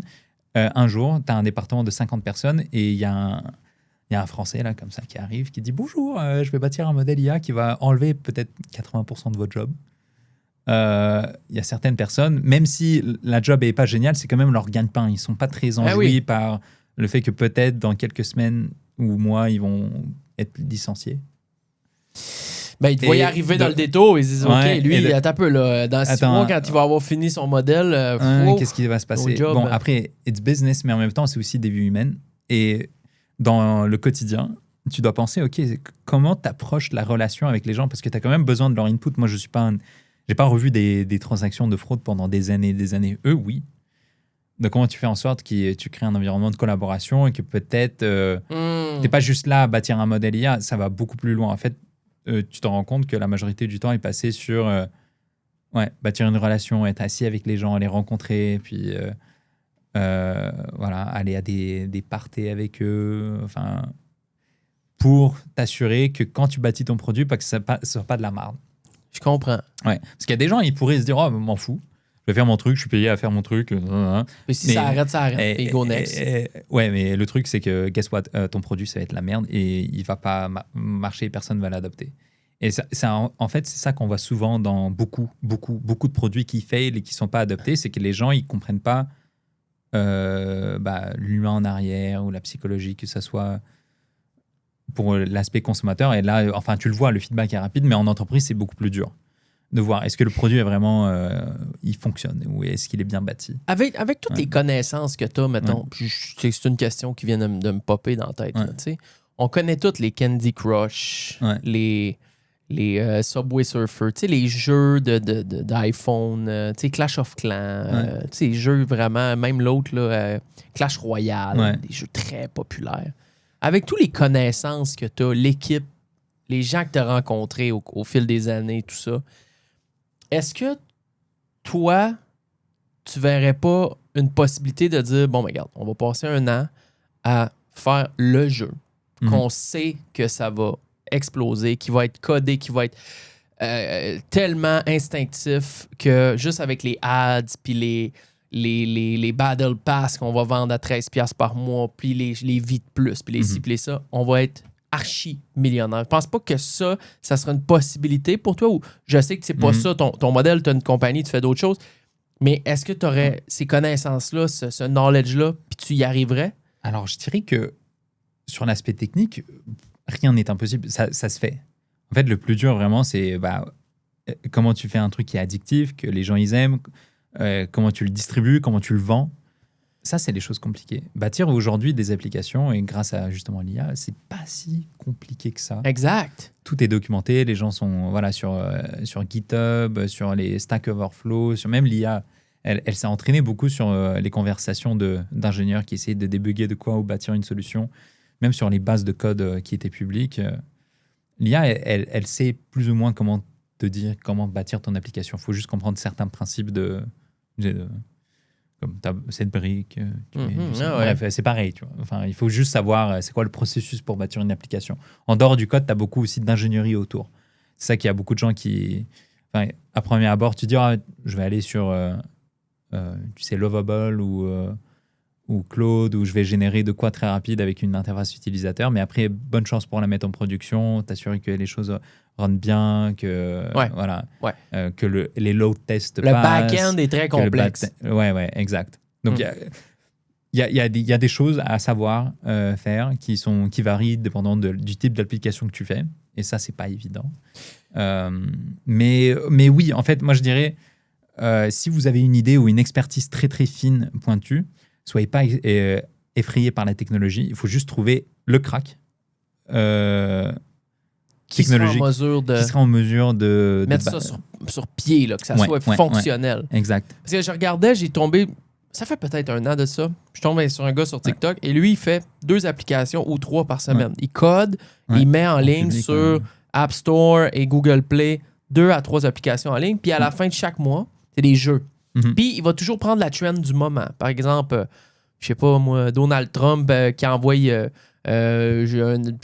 sais pas moi, un truc au Mexique. Bon, mais le jeu, ça va être Trump in Mexico. Puis tu sais, c'est vraiment sur le moment. Puis il met tout de suite des paywalls dessus pour des skins, des affaires. Puis à la fin du mois, il mettait le revenu que ses applications avaient généré. Puis le gars, il rentrait des 50, 60, 100 000 $ par mois avec ses puis c'est des jeux très, très simples. C'est très basic. Là. Et c'est ça. Et ça prouve le point. C'est pas la tech qui est compliquée, c'est la distribution. Genre, lui, il a une audience et des gens qui suivent parce que voilà, il surfe sur des sujets de tendance. Donc, ça, naturellement, tu as du trafic organique qui vient. Puis après, le fait qu'il a une certaine réputation, puis il est constant, les gens, ils vont quand même acheter. Il y aura des supporters, mais comme toi, tu vois. Tu fais quelque chose où tu es très niché, tu es spécialisé, tu as une audience, et puis voilà, tu distribues quelque chose pour lesquels les gens vont se tourner, puis écouter, ça apporte beaucoup de valeur. Une application en isolation comme ça, je pourrais avoir le meilleur produit sur mon ordinateur, ou même publié en ligne, si j'ai pas la capacité de distribution ou de popularisation. Faut que ça va mourir. Et en fait, comment tu prouves que ton produit est le meilleur? C'est juste avec le temps et une masse critique, tu sais, comme le mouvement de foule qui entraîne une certaine vague. Donc, c'est pas en fait, c'est ça qu'on se rend compte aussi dans la technologie, c'est pas toujours le meilleur produit qui gagne. Je comprends. C'est le produit populaire qui va souvent gagner. Exactement. Donc, on le voit aujourd'hui, en fait, beaucoup d'applications ou des technologies qui sont achetées par des compagnies, c'est pas parce que c'est les meilleures technologies, c'est juste parce que c'est la technologie qui va pas faire le décideur perdre sa job si jamais il se trompe. Parce qu'il va dire, j'ai acheté du IBM, j'ai acheté du SAP. Enfin, tout le monde fait ça. Donc, s'il y a eu un échec, c'est pas de ma faute. Tu vois, ça doit être eux. Donc, il y a beaucoup de ces affaires-là où on va rentrer un peu dans le sujet après SAClick. Dans des compagnies, c'est souvent une personne qui prend une décision risquée avec la tech, des choses qu'ils ne comprennent pas. Et c'est ça le truc, c'est souvent la technologie, ça fait peur. Les gens, ils ont peur de prendre un risque et une responsabilité, puis après, que les conséquences soient dirigées sur eux. Et c'est pour ça que souvent, au lieu de travailler avec une personne comme moi ou une petite start-up du coin, tu vas acheter du Salesforce, tu vas acheter du SAP, tu vas acheter, je sais pas c'est quoi les applications que les gens utilisent souvent là, Zoho, des affaires. Ça, je connais pas ça, mais ça, c'est ça. C'est Zoho, c'est des trucs qu'ils font pour toi. C'est ce que je me dis. J'essaie de trouver des affaires qui parlent avec les gens. C'est comme un peu Squarespace, là. Des genres de pour appli. Exactement. Exact. Ça te fait ton site, ça te fait ton appli. C'est un clé en main. Tu mets ton interface un petit peu simple, puis... exact. Puis, out of the box, tu as quelques fonctionnalités. Elles sont pas toutes bien pour toi, mais tu en as quelques-unes qui t'aident. Au moins, tu as un peu de digital dans tes opérations. Mais c'est ça, en fait, la clé. C'est que ce modèle aussi, il est en train de mourir à petite flamme. Déjà. Wow. En fait, déjà, il meurt. Et ça, c'est mon opinion. C'est un peu le foresight que les frères Atala, ils avaient en 2003 sur l'état de la tech dans le futur. Moi, je pense que la majorité des applications qui vont être dans les entreprises dans le futur, ça va être du sur-mesure. Pourquoi ? Parce que ça coûte maintenant beaucoup, beaucoup moins cher de bâtir exactement les features que tu as besoin pour tes processus. Et ça coûte surtout beaucoup moins cher sur le long terme. Parce que là, à force d'acheter plein d'applications, et en moyenne, apparemment, une bonne compagnie, une bonne PME qui a plus de 50 employés, elle va avoir une centaine d'applications différentes pour lesquelles ils payent toujours des mensualités. Les frais sont gigantesques. Oui. Pour avoir l'inventaire, les fiches de temps des gars, les payes, les enregistrements vidéo, le service client, la comptabilité, les QuickBooks, toutes ces affaires. C'est un appli. Toi, tu veux un master appli qui va... En fait, c'est ça. Il n'y a pas de master appli. Ça coûte trop cher ou ça n'existe pas. Il y a des compagnies qui sont très horizontales, genre des SAP, qui existent, qui disent on fait tout. Mais après, tu as besoin d'une armée de consultants derrière pour te personnaliser ça par rapport à ton business parce qu'au final, c'est trop gros. Et après, il y a la nouvelle version qui est, tu prends des gars qui sont cracked en programmation, mais qui ont aussi cette expérience d'écoute et de comprendre des processus d'affaires et parler avec des gens. Puis ils peuvent te bâtir de quoi qui est tellement bien fait pour toi, qui run dans tes instances, qui utilise les technologies que tout le monde connaît, donc tu pourras le maintenir et tout, mais qui répond spécifiquement à tes besoins d'entreprise et qui se greffe pile poil sur ta chaîne de valeur. Et pas juste quelques affaires à droite à gauche. Donc, tu auras quand même des outils très niches qui vont rester. Moi, je vois pas QuickBooks partir. Tu vois, c'est un savoir-faire bâtir une application de comptabilité. C'est dur. Mais c'est des affaires qui vont s'intégrer de plus en plus à, disons, comme un Palantir. Palantir, en gros, c'est une compagnie de surveillance. Voilà, c'est ça.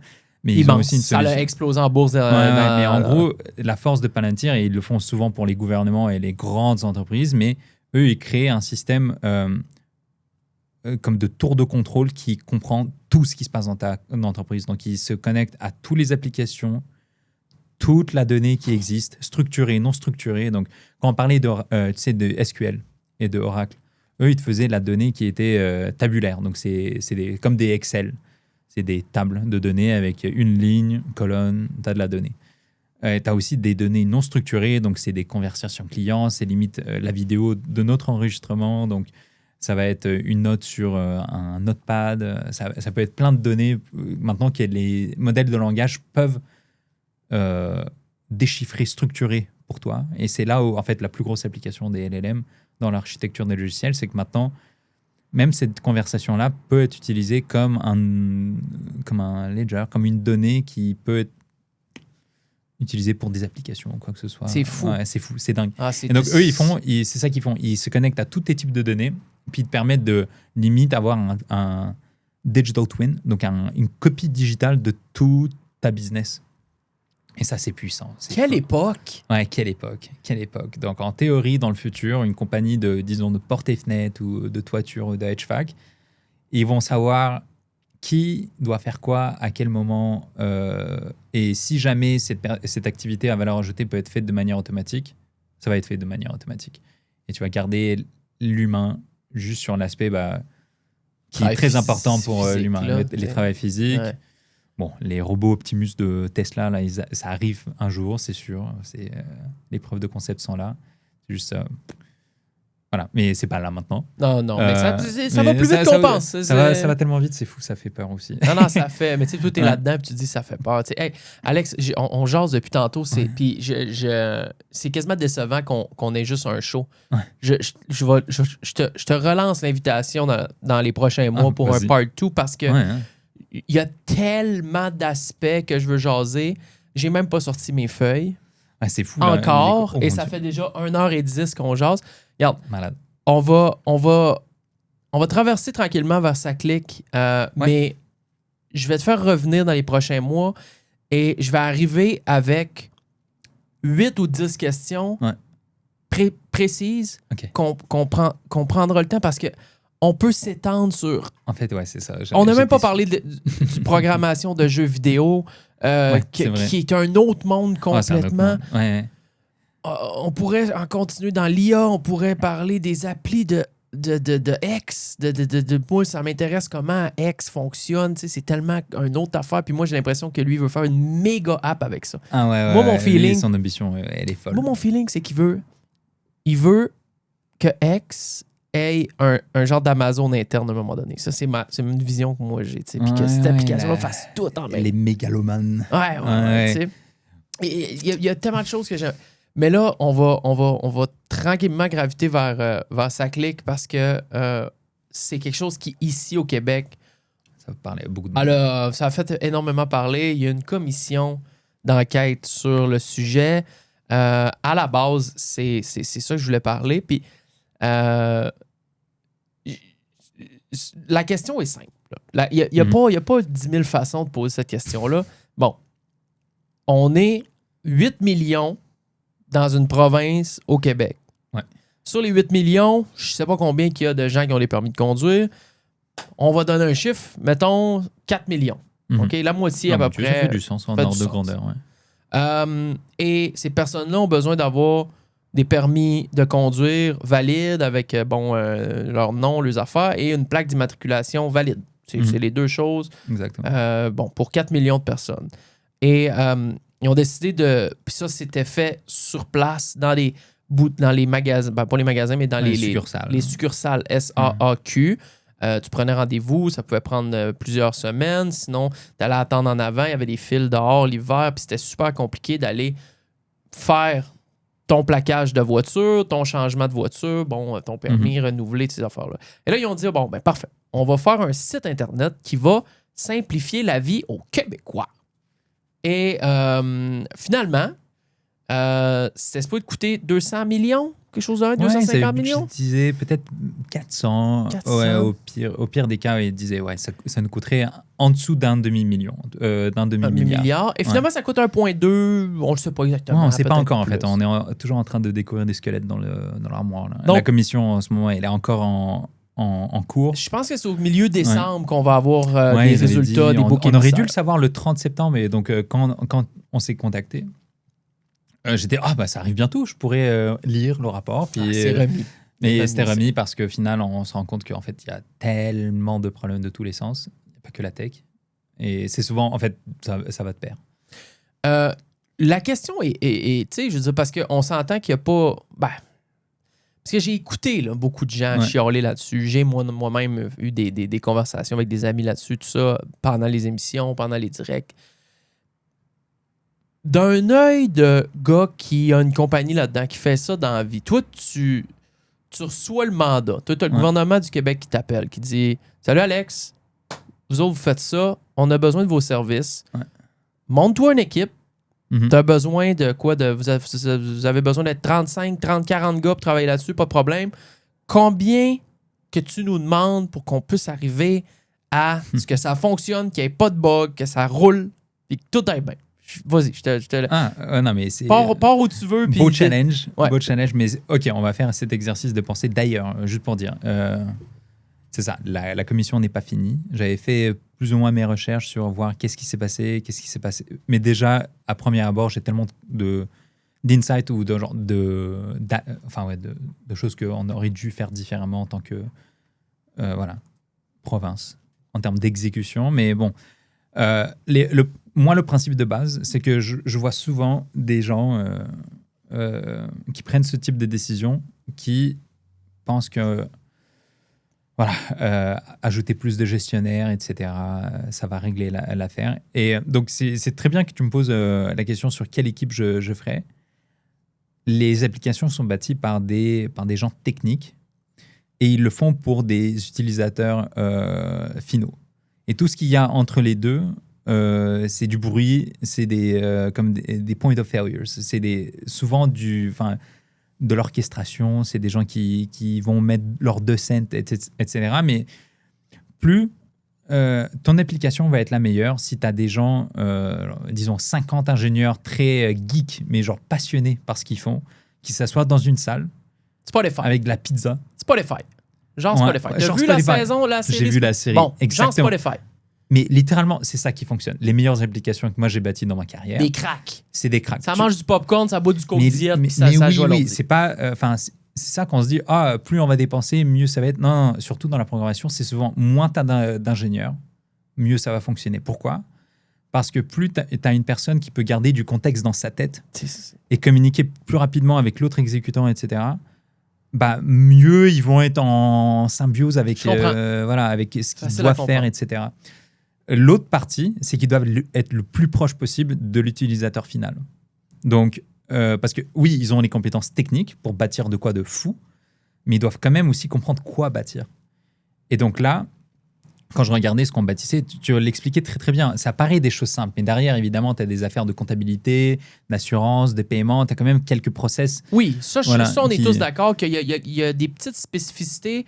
Il y a des difficultés quand même à bâtir ça. Ces gens-là, ils ont les numéros d'assurance sociale, la fraude, t'as plein d'aspects comme ça. Mais ces aspects-là, il y a quand même des gens aux succursales de la SAC qui le font quand même au quotidien. Enfin, ça fonctionnait avant. Eux, ils ont un logiciel, une base de données, ils ont accès à ça. Exactement. Et on part pas de zéro. Non. Mais l'affaire, c'est que quand tu regardes l'exécution de ce projet-là, c'était souvent des consultants qui avaient rien à voir avec parfois même le Québec. C'est juste on a besoin de spécialistes dans ce domaine, donc on va faire venir IBM ou des grosses compagnies. Encore une fois, les grosses compagnies avec qui tu peux pas fail. Ils vont faire travailler, ils vont faire leurs consultants, leurs experts, etc. Mais le problème, c'est ces gens-là, souvent, et moi je trouve que c'est une question pas technique, c'est plus une question de fierté de ton travail et à quel point tu veux vraiment bâtir de quoi de qualité. Donc, il y a cet aspect de « do you actually care what you are doing ?» Et dans des gros projets comme ça, parfois c'est difficile d'avoir le leadership ou cette cette passion de bâtir un produit de qualité, surtout quand ça C'est pas une vient au application gouvernement. qui est le fun. C'est pas un jeu, c'est pas un truc. C'est un truc Ben, de plaque puis c'est c'est permis. C'est ça, c'est plate. C'est plate à... Mais il faut il faut un leader Mhm. qui élève ça à un niveau de... Et non, c'est comme bâtir un pont, ça paraît plate, bâtir un pont, mais si je t'articule le défi de bâtir cette application comme quoi tu vas faire sauver, je sais pas, 2-3 jours dans la vie de chaque Québécois par année parce qu'ils n'auront pas besoin d'attendre dans les files, puis qu'ils pourront passer plus de temps avec leurs enfants, à faire plus je sais pas, leurs passions, etc. Et qu'en plus, en bout de ligne, ça va leur coûter moins en frais mensuels sur leur renouvellement de plaques, etc. Bah, là, c'est bien. C'est pour ça qu'on Tu as construit une des ponts. motivation en tant qu'ingénieur, Ouais, toi, de construire ça. Parce que, ouais, en bout de ligne, pour des projets gouvernementaux comme ça, tu le fais pour le service du peuple. Mhm. Tu le fais pas pour ta propre petite compagnie ou juste pour faire du cash. Là, c'est vraiment un service public, etc. Mais quand tu embauches une compagnie qui vient des États-Unis, qui ont une certaine expertise, comment tu t'assures que, quand les choses ne fonctionnent pas, qui va rester après le 5 p.m., 5 heures de l'après-midi à débugger les affaires? Qui va aller sur place, aller dans une succursale, s'asseoir pendant 24 heures avec une personne qui fait le processus en elle-même et vraiment comprendre en profondeur qu'est-ce qui fonctionne, qu'est-ce qui ne fonctionne pas? Là, je l'avoue, il y a eu le Covid pendant toute cette exécution, mais déjà, à lire pendant 1 heure, 2 heures sur la gestion du projet, etc., c'était le premier élément qui me sautait aux yeux. C'est la raison principale pourquoi on avait aussi d'autres projets dans mes anciennes compagnies pour lesquelles j'étais employé ou gestionnaire et que je regardais des projets, j'étais genre, c'est pour ça que ça marche pas. Et souvent, je parlais aux ingénieurs qui voulaient bâtir de quoi. Et en plus, tu as des affaires de politique qui se grèvent, il y a quelqu'un qui veut prendre son crédit, qui veut pas donner... Enfin, c'est plus souvent qu'on le pense des problèmes humains plutôt que des problèmes de tech. Les ingénieurs, ils veulent parfois faire le travail. Ils veulent bâtir de quoi de qualité, mais parfois, on les laisse pas. Après, on va dire, au Québec, on n'a pas assez de spécialistes. J'y crois pas, même. Il y a assez de crack au Québec pour être capable de faire ça. Ouais, c'est juste, il faut aller les chercher, il faut leur vendre. C'est juste que, évidemment, il y a quelqu'un qui va te vendre une job dans une grande firme de technologie qui va te payer 200 000 par année, ou on te dit, tu vas travailler pour le gouvernement, puis gagner, je sais pas c'est quoi leur salaire, mais ça doit être moins. Et tu vas bâtir... Enfin, c'est ça. Je comprends. Ouais. Tu vas prendre... Mais il y a moyen. Mais il y a moyen. Il y a moyen de faire ça. Et souvent, voilà, ces budgets explosent parce que... Donc la manière de gérer, la manière de savoir vraiment qu'est-ce que tu fais ne va pas dans le niveau de qualité et le niveau de focus qui est nécessaire. Ça a été beaucoup... Ce que je comprends, c'est que ça a été des jobs de consultation là, puis ça d'un autre 20 millions, puis un 40 là, puis un 40 là. Puis c'était tout du monde qui faisait de la consultation, mais qui se parlait pas nécessairement entre eux. Ouais, dans les rapports, il dit justement il y avait des gens qui venaient pas forcément rencontrer les équipes comptables, financières. Et je me dis, mais comment tu bâtis de quoi sans parler à ton end user? Enfin, tu vois, c'est des choses de base. C'est pour ça, moi, dans nos entreprises, quand moi je vais voir les clients, je vais littéralement m'asseoir avec eux. Je vais parler avec la comptable, avec la directrice des opérations. S'il faut, tu prends un mois pour te donner un pouls total de mais exactement. tous les mini... Il n'y a rien, il n'y a pas de coin que tu laisses en rond. Là. Tu vas gratter partout pour te faire une tête globale de la tâche, mais parfaite. Ouais, exactement. Puis ça prend une personne qui est désignée pour ça. C'est toi. Le moins possible, le mieux. Tu vois. Parfois, c'est difficile de couvrir tous les processus avec une personne, mais tu veux minimiser le nombre de hand-off, de transmission d'informations avant d'exécution. Tu sais, c'est comme le téléphone arabe, là, où quelqu'un te commence et au bout de 10 passages, l'information est... c'est le même principe partout. Donc, tu veux minimiser la quantité de gens qui bâtissent de quoi parce qu'ils ont un meilleur contexte, meilleure vélocité. Je comprends, 100%. Et donc après, il y a d'autres aspects de pourquoi c'est un désastre l'application. Donc non seulement ça coûtait plus cher, en plus c'était la qualité est horrible. Ça marchait même pas. Encore, mais j'étais allé, moi. Finalement, j'ai fait les démarches, puis c'était trop compliqué de recevoir mes codes, mes affaires. J'étais allé sur place encore. Tu vois, parce que, bref, voilà. Au final, ça va être fait. Les gens... ils veulent que les choses fonctionnent. Oui, c'est tout. Et là, comment tu peux livrer de quoi qui ne fonctionne? Ça, je comprends pas. Tu vois. Mais après, le problème aussi, c'est aussi en côté d'architecture. On a fait vraiment comme des gens à l'ancienne. Ils ont fait un projet, ils vont dire on va livrer un truc d'un bloc, ce qu'on appelle en technologie une livraison en waterfall. Donc tu vas prendre tous tes requis, tu vas tous les accumuler, au bout d'un moment, tout le travail va être livré d'un coup, et voilà. Et t'espères pour le mieux. Et après, tu as l'autre approche que les compagnies privées ont pas mal développée, puis ils ont montré que ça fonctionnait bien, qui s'appelle la méthode agile.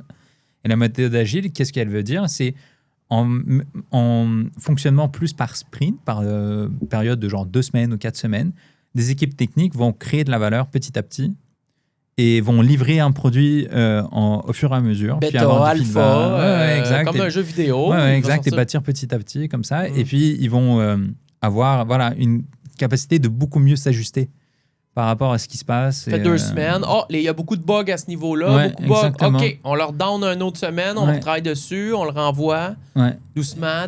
Puis à un moment donné, après quelques mois, wow, OK, là, on a de quoi. Là, ça fonctionne. Exactement. Et ça fonctionne. Et ça fonctionne très bien. Et d'ailleurs, il y a un benchmark qui est super intéressant. C'est l'Estonie, qui est vraiment, d'après les Nations Unies, est la référence mondiale en termes de comment bâtir une société, une gouvernance digitale. Et eux, c'est ça qui était fou, je regardais, eux mesurent l'efficience du capital investi dans les solutions technologiques par habitant. Donc eux, ce qu'ils ont dit, un système pareil, je pense qu'il s'appelle X-Drive chez eux, un truc comme ça, qui est un peu la SA Click, l'équivalent. Eux, ça leur coûte à peu près 10 € par citoyen. Okay. Donc eux, ils sont genre 1 point quelque chose. Donc au final, ça leur a coûté 100 millions de faire un système comme ça. Nous, ça nous a coûté... 10 fois plus, 11 fois plus, 12 fois plus. Mais le truc, c'est que genre, quand tu regardes notre performance par habitant, c'était genre du $300. Enfin, c'est ridicule. C'est un facteur 10 ou 30 du coût par habitant en équivalence, tu sais, pour un système pareil. Et là, tu te dis, OK, mais pourquoi on n'a pas fait de... Enfin, qu'est-ce que l'Estonie fait de mieux que le Québec ? Et bien là, tu te rends compte que même la manière qu'ils bâtissent, ils ne bâtissent pas des monolithes, ils bâtissent des microservices qui sont... Il y a une terminologie qui s'appelle interopérabilité, c'est-à-dire que tu bâtis pas une grosse pyramide où tu mets tout d'un coup. En fait, tu bâtis tes applications comme des services, des microservices qui communiquent entre eux. Donc, s'il y en a un qui fait, l'autre, il continue de fonctionner. Donc, et le Québec, avec la SA Click, on a décidé de faire un énorme monolithe d'un bloc. Et en plus, on l'a fait en waterfall. Enfin, c'est vraiment la combinaison. Tout pour que ça marche pas. C'est genre, qui a pris cette décision Enfin, ça fait littéralement des années et des années qu'on sait que c'est peut-être pas la meilleure façon de bâtir des produits. Il y a et bref, nous, d'une certaine manière, on a décidé de faire ça. Après, on entend, il y a eu des L0, des L1, des L2, mais la manière que tu livrais ces versions avec la SA Click, au final, ils ont juste release de quoi, puis tu vois, et tout a planté. Et je me dis, bon, ça aussi, c'est des apprentissages. Je ne sais pas qui prenait cette décision, justement, on va le savoir, mais comment ça se fait qu'il n'y a personne au Québec qui est juste allé voir nos voisins, peut-être européens ou à Singapour, et se dire, hey, comment vous faites pour faire un projet comme ça, mais pour $10 par habitant au lieu de 300 ? Envoyer un ingénieur là-bas, une petite équipe. On va s'asseoir avec eux. Apprenez. Il y a une pratique classique qui se dit, avant de faire quelque chose, regarde qu'est-ce qui se fait de mieux, puis essaie de bâtir par-dessus au lieu de faire n'importe quoi. Ça, c'est frustrant. C'est dingue parce que... et après, tu as tout l'aspect responsabilité. Maintenant, personne n'est responsable. Personne ça, c'est un autre affaire. Je regardais des enregistrements, ça rend fou. Ça rend fou, tu sais, de... Ah bah oui, la madame qui s'est dit, je n'ai pas souvenir. Je n'ai pas souvenir, ouais. C'est capoté, Guibault. Il y a même ma femme qui m'a montré ça en disant, oh mon Dieu, ça va être le nouveau slogan du Québec, je me souviens pas. Je me souviens pas, j'ai pas souvenir de ça. J'ai pas souvenir de ça, ouais, mais c'est pas très éthique, madame. Guilbeault, Geneviève. Ouais. Donc, c'est probablement dur pour toi de mettre un prix là-dessus parce que, bon, il arrive des imprévus, des inconvénients, des sortes d'affaires. Puis, tu sais, c'est quand même un gros projet. C'est des projets complexes. Non, c'est sûr, ça coûte des dizaines de millions, mais ça coûte pas 1 milliard, excuse-moi. Parce que déjà, on le sait que des compagnies, des pays comme l'Estonie, au final, ils sont 1 million. Faire un service pour 1 million de personnes ou 1 million de personnes, c'est plus ou moins... mais c'est semblable. Là, c'est semblable. On sait que ça coûte pas aussi cher, tu sais. On a surpayé de 10 fois. Donc, en bout de ligne, c'est de l'argent qui... tu dis 1 milliard. sur le PIB du Québec, ça fait pas grand-chose. Mais tu te dis, quand notre déficit est de 5 milliards par année, bah c'est quand même peut-être 20% de notre déficit qui nous plombe. Et après, c'est le budget qu'on n'utilise pas sur des affaires qui sont aussi importantes. Ben oui, qui sont genre la santé, l'éducation, l'état des hôpitaux. Certains, je regarde, je me dis, mais voilà, eux, c'est vraiment un grand besoin. Les infrastructures, on a quand même... Enfin, c'est pas comme si on avait un manque d'endroits où on devait investir dans notre province. Ah non, tu sais. les routes, les écoles, il y a une tonne de choses qui pourraient être beaucoup mieux servies. Wow. Ouais. Et c'est fou parce que tu te dis, mais bon, on manque de gens qui ont plus la cause du peuple. Et moi, c'est vraiment mon constat principal. Je trouve que les gens qui, en ce moment, qui sont convoqués par cette commission, la manière dont ils parlent, ça se voit qu'ils veulent se déresponsabiliser le plus possible, et la manière qu'ils géraient tout le projet, c'est pas une personne qui était fière de faire son ou le faisait vraiment pour le peuple. Moi, je vais le dire, j'ai l'impression que c'était des gens qui étaient opportunistes, qui étaient là parce que voilà, ils ont réussi à trouver ce poste, mais qui ne sont pas vraiment cassés la tête à me dire, mon Dieu, je vais rendre service aux Québécois. Tu vois. Et moi, c'est ça qui me... Je vais m'arranger pour que ça fonctionne. Je vais m'arranger que ça fonctionne soit vraiment. coche. Exactement. Ouais. Et comment je fais en sorte pour que ça fonctionne? Au bout d'un moment, il y a des principes, comme je disais, qui... Tu mets des gens passionnés qui travaillent dessus, qui vont aller au-delà de ce qui est attendu pour toi, qui vont s'asseoir avec des gens qui exécutent et vont s'assurer que ça fonctionne. Et tu n'as pas besoin d'investir des montants gigantesques sur des consultants pour que ça arrive. Les consultants, c'est aussi important. Tu ne peux pas avoir toute l'expertise dans ton pays, mais il y a aussi quel type de consultants tu vas chercher, comment ils sont utilisés, tu sais. C'est pas facile. Mais bon, je suis sûr qu'on va beaucoup apprendre en tant que province et en tant que juste population de comment on avec fait. Ça. Ouais, avec ça. Ils peuvent plus nous en passer une deuxième de même. Là. J'espère pas.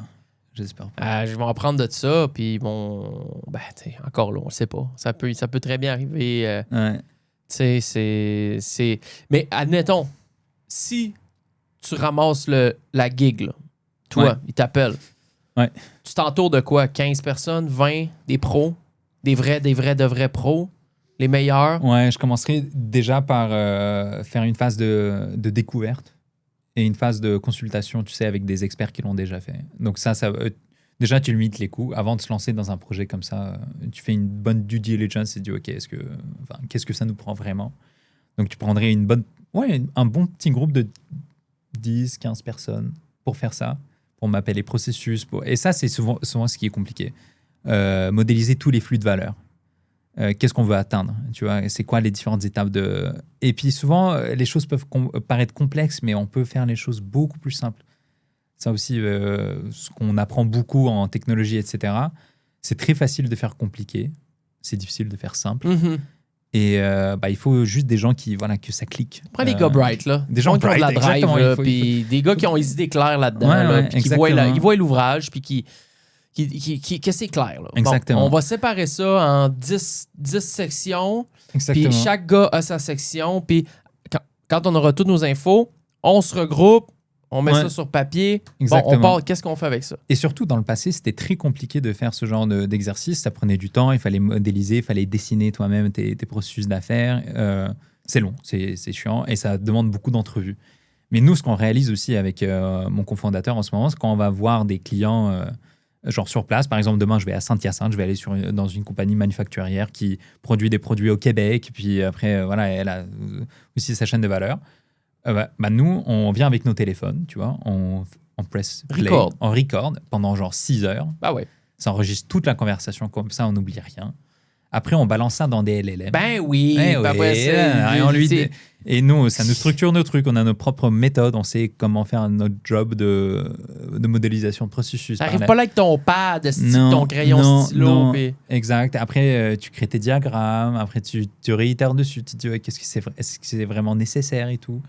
Tu partages ça avec ton client. Tu discutes.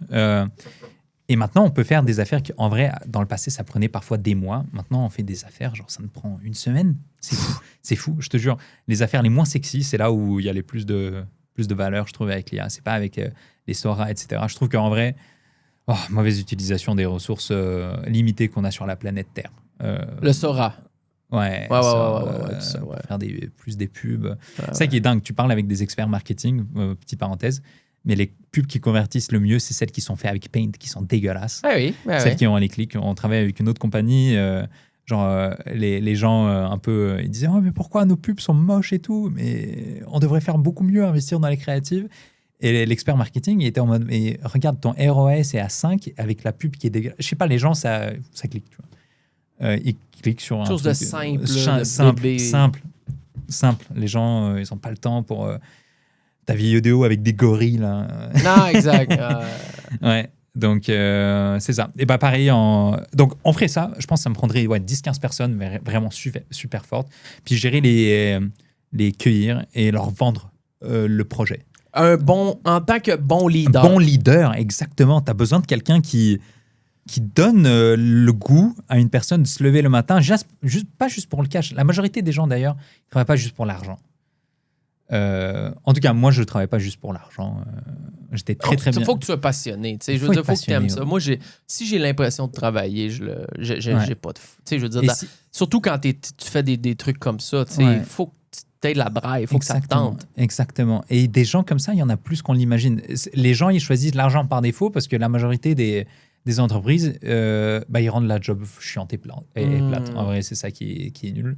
Ça prend de l'effort à créer un environnement de travail incroyable.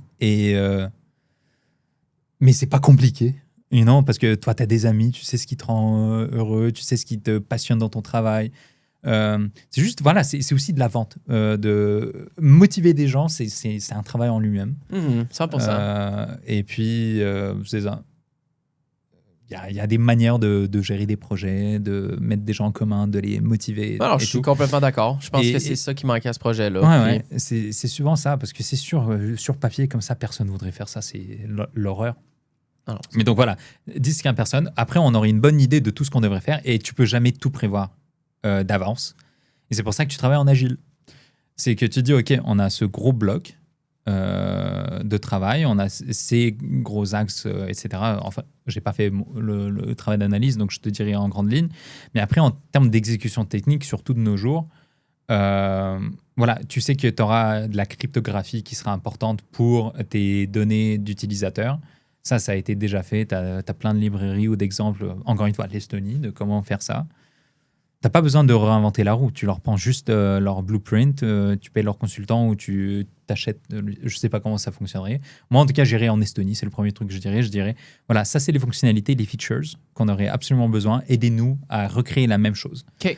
L'architecture, je la ferai aussi en monolithe. Donc, comme ça, je pourrais séparer mes équipes de développeurs sur les grandes lignes de fonctionnalités qui permettent après de faire des flux de valeur pour exécuter, disons, un processus de renouvellement de plaques. Tu as plein de process, tu as différents services. Tu dois toujours avoir un certain backbone, comme disons, un service qui te permet de te greffer tous les autres services par-dessus. Okay. D'ailleurs, les apprentissages avec Palantir et tout, c'est ça qui crée. Donc, tu fais object-oriented, système. Donc, ici, ça serait un utilisateur. Et après, à partir de là, tu crées, tant que ton utilisateur est sécurisé, tes données sont sécurisées, tu peux mettre plein d'affaires par-dessus après, comme service. Là, je regardais une vidéo d'un aspect technique qui voulait implémenter avec SACLIC et qui ne fonctionnait pas, c'est le OCR. En gros, c'est des algorithmes de reconnaissance d'images qui te permettent d'extraire des informations sur des factures, par exemple. Donc, tu mets une facture, ça t'extrait des affaires, ça te le met en données structurées. Okay. Ça reprocesse des affaires, ça donne le résultat. Eux, apparemment, ils avaient pris un provider. Donc, ils avaient des bonnes idées en termes de ce qu'il fallait faire. Mais juste, ça a fail. Ou ils l'ont fait trop tôt, ou je sais pas comment ils ont dit on va prendre cette solution-là, et quelques mois plus tard, ils sont rendus compte que la qualité n'est pas bonne. Je l'ai vu plein de fois dans Essence, pareil. Des gens qui se disent on va prendre de l'IA pour faire de la traduction. Tu sais, au studio, on faisait beaucoup de copywriting. Donc là, il y a un directeur qui arrive, on va faire ci. Ouais. Et il n'en a rien à faire de ce que les gens métiers te disent. En fait, c'est ça le plus gros problème. Qu'est-ce que ça prend pour faire ça? Ouais. Mais ça sera lui, pas il a envie de possible. faire ça, tu sais, parce qu'il veut dire après sur son LinkedIn, j'ai fait ci. Ouais. Mais le problème, c'est que il va investir de l'argent là-dedans, genre 500 000 dollars, etc. Et 2-3 mois plus tard, tu te rends compte qu'en fait, c'est de la merde, ce qui a été fait. Ça marche pas. Tu te serais assis pendant 1 heure avec les gens sur place, ils t'auraient un peu expliqué les nuances et pourquoi, en fait, ton idée, elle n'est pas si géniale que ça. Parce que, voilà. Tu te fasses remettre à l'ordre, là. Tu es capable de remettre le gars à et l'ordre. oui, après, il y a toujours des gens sceptiques, etc. Mais au bout d'un moment, pareil, encore une fois, c'est un aspect humain. Comment tu bâtis cette relation de confiance pour que les personnes communiquent de manière, avec la vérité avec toi. Parce que ça, c'est comme je te disais, parfois tu vas dans un environnement, puis les gens, forcément, ils ne voudront pas partager la vraie information avec toi, ou ils ont la flemme. Wow. Ouais, mais donc, et ça s'acquiert avec l'expérience, tu observes des affaires et tu apprends, mais je sais pas, quand tu es juste un gars qui essaie d'arriver à la vérité et d'être fier de ton travail, et puis tu le fais vraiment parce que c'est quelque chose que tu adores, ça fonctionne. Et tu ne te concentres pas sur la politique ou des affaires pour ton propre ego. Ça aussi, c'est important d'avoir des gens... qui sont capables d'admettre que non, ça c'est... exact. J'ai foiré. Mais c'est plus important, on se trompe toujours. Ah ouais, surtout dans ce milieu-là, c'est tellement... Puis c'est un milieu où tu es en apprentissage constant, sans cesse, à chaque jour, tu dois apprendre des choses tout le temps. Et tu te rends compte qu'au final, la majorité de la complexité, c'est pas la tech. La tech, enfin, tout le monde l'a fait. Exact. C'est l'humain. C'est ça. Puis tu me rappelles depuis tantôt, l'humain, derrière ça, la psychologie de l'humain, comment rendre cet humain-là et lui faciliter la vie, le rendre accro à ton produit. Exactement. Ça, c'est vraiment... League of Legends ont bien réussi avec moi, en tout cas.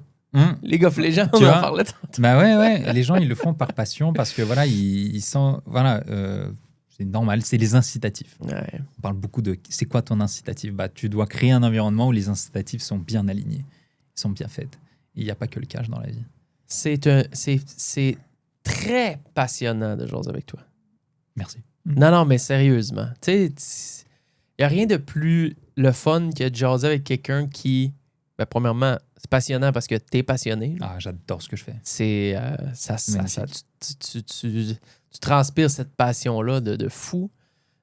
Puis tu connais ton affaire. Tu peux être passionné de quelque chose, mais là, toi, en plus, je suis pas pire. J'ai encore beaucoup de choses à apprendre. T'es jeune. T'es très jeune encore. Très jeune encore. Mais je m'entoure de gens aussi qui me complètent. Et c'est ça qui est cool. C'est qu'on ne peut pas tout savoir. Exact. Ouais. C'est très important, ça. Ouais. Puis je pense que tu te lances dans les années où ça va chambouler. Puis on va terminer là-dessus. Hey, ça fait quasiment 1 heure et 2 heures qu'on jase, c'est ça.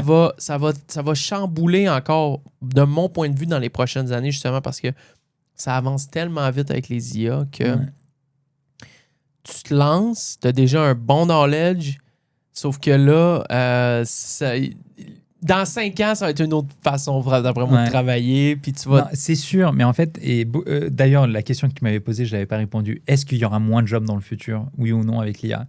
Moi, je pense que, en vrai, si on démultiplie les personnes, et ce que nous on fait par exemple avec mon cofondateur dans les PME, etc., il y aura plus de jobs qui vont être créés parce que la quantité de compagnies qui choisissent de la tech qui est pourrie en ce moment, ou genre juste parce que c'est industry standard, mais qui devrait plus avoir de quoi qui est adapté à eux, où ils ont des experts qui travaillent avec, enfin qui s'assurent que leur compagnie soit bien géré, où les processus sont bien faits, où c'est agréable de venir au travail, où que tes clients, ils savent exactement ce qui se passe, où tu as une compagnie qui est bien gouvernée, avec la bonne transparence et toutes ces affaires-là.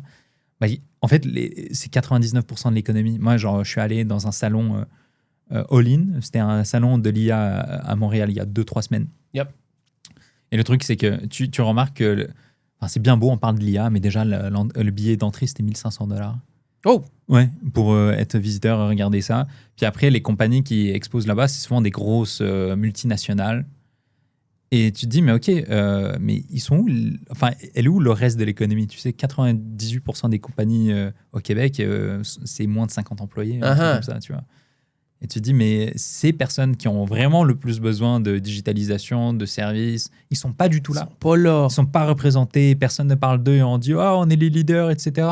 Et après, tu as le ministère du Québec qui dit, mais pourquoi on n'arrive pas à digitaliser ou vraiment à avoir une augmentation de productivité genre sur le terrain, tu vois, dans la vie de tous les Québécois. Et quand je parle justement avec tous mes clients ou même mes amis ou des gens comme toi, je me dis, c'est parce qu'on nous parle jamais de ça. Uh-huh. Et après, tu as aussi le problème, la quantité d'argent qui a été siphonnée dans des subventions ou des groupes pour stimuler la... Ça, c'est... On a parlé de la SACLIC, tu regardes les autres subventions qui ont été faites pour le digital au Canada, Québec, ces dernières années. C'est un cauchemar. C'est un cauchemar. Je pense que voilà, les gens ils vont regarder. Il y a des registres. Ça va à des coûts de 500 millions de dollars juste sur une ligne et t'as genre 8000 lignes comme ça. J'ai allé sur le site là, comment t'appelles ça, pas les parachutes, les contrats. Je pensais pas parachute. En tout cas, peu importe. Mais j'ai vu le site un peu. T'as toute une économie c'est fou. complexe de parasites qui en fait l'arbitrage est pourri en termes de subventions. Et puis, j'ai des amis justement qui sont dans des startups ou des compagnies, ils se font convoquer en ce moment par le ministère, donc ils essaient aussi de comprendre pourquoi ça marche pas. Comment ça se fait qu'on n'arrive pas à aider les Québécois à bien utiliser la tech ou bien l'implémenter dans nos usines, dans nos shops, un peu partout. Puis la réponse, pour moi, est assez simple. C'est que tes incitatifs ou ton système de financement ou de subvention est pourri. T'es pourri. Est pourri. Les décisions sont mal prises. Non, mais je te jure, ça se voit que c'est pas une personne qui est entrepreneur qui se serait fait ces programmes pour lui. Moi, j'ai essayé d'utiliser certains programmes pour aider d'autres entreprises à implémenter des solutions digitales, genre des CRM, des ERP, etc. Puis on s'est rendu compte que les délais, la paperasse et les processus après de contrôle et gouvernance qu'on devrait remettre au gouvernement, ça a doublé nos coûts. Et tu te dis, vous nous remboursez 50% des coûts. Donc, c'est à quoi au final, tout le monde est un peu perdant. Ah ouais. Oui. Wow. Bref, donc ça marche pas. Et donc, moi, au final, même si je sais que des programmes de subvention existent, je dis, écoute, sauve-moi le trouble. Je vais t'écrire sur un bout de papier $100,000. Après, je vais le rayer, je vais mettre 50 000. Je vais dire que les subventions payent pour ça. Oui. Et puis. C'est pourquoi, là? Pourquoi cette bureaucratie-là inutile? Ça rentre, ça me revient. Ça... Ouais. Non, je comprends. Non, investis dans des personnes, des entreprises comme ça qui savent ce qu'ils font, qui ont de la crédibilité, qui l'ont déjà fait. Donne-leur du capital pour qu'ils puissent aller et puis aider les entrepreneurs, les entreprises québécoises. Ça fonctionnerait, tu vois. Au lieu d'aller essayer de séduire des venture capital pour bâtir une application. D'ailleurs, c'est ça le truc, on subventionne beaucoup les applications, pas les services. Et les services... C'est important. C'est quand même important. Ouais. C'est très important. Et surtout, on va dans un monde où, moi, je crois... Alex, j'ai pas sorti mes feuilles. Hein. Ouais, c'est fou. Deuxième émission. D'ailleurs, tu sais que j'avais 34 questions. 34 questions. Ouais, mais tu sais, je veux dire, on a répondu peut-être à 25 questions là-dessus, mais pas si mal. Je les garde pour le prochain épisode. On aurait pu jaser pendant 4 heures. Ah, facile. Sans farce. C'est vraiment, vraiment le fun de jaser. Puis, en dessous sur Spotify ou sur YouTube ou Patreon, écrivez des questions que vous aimeriez qu'on demande à Alex pour l'épisode 2. Qu'on fera peut-être début 2026, quelque chose de même. Ça pourrait être sympa, ça. On va laisser un peu l'eau couler. On va laisser le temps de ça clique de sortir le résultat, voir ça le chier où. Puis, mais man, c'était une discussion exceptionnelle. Merci beaucoup. Vraiment, vraiment, merci de t'être déplacé. Puis ça, c'est mon problème à moi. Je suis stressé depuis à peu près 10 minutes parce que je sais qu'après 1h45, les caméras, le 128 GB est full. Et ça, c'est mon affaire. Faut que j'ajoute des 250 GB, là. Ça n'a pas de bon sens, là. Mais hey, merci énormément, man, d'être déplacé. Merci beaucoup pour l'invitation. Ça fait plaisir. Part 2 2026, c'est sans équivoque. s'il y a des gens qui ont des compagnies, parce que je sais qu'il y en a beaucoup des gens qui ont des compagnies de construction, des petites PME à 50, 80, 100 employés, peuvent vous contacter des fois. Si, exact, ça nous ferait plaisir de vous parler. Nous, on le fait vraiment pour le bien commun. Donc, on vient avec vous, on vous aide à vous éduquer là-dessus, pas vous faire avoir. Puis après, si on peut aider votre compagnie à optimiser de quoi, voilà, faites-nous savoir, on est vraiment pas cher. C'est ça qui est notre fierté aussi. Puis tu fais ton nom.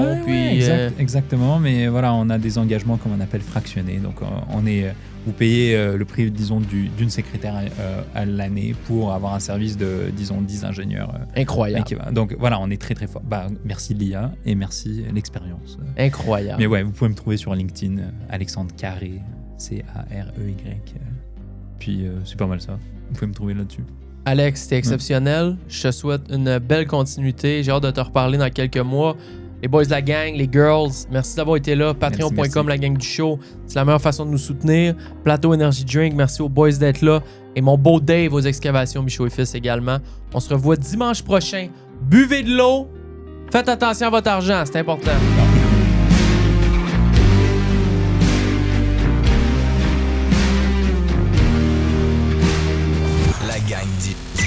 Tu devrais fortement rejoindre notre Patreon. Premier arrivé, premier servi.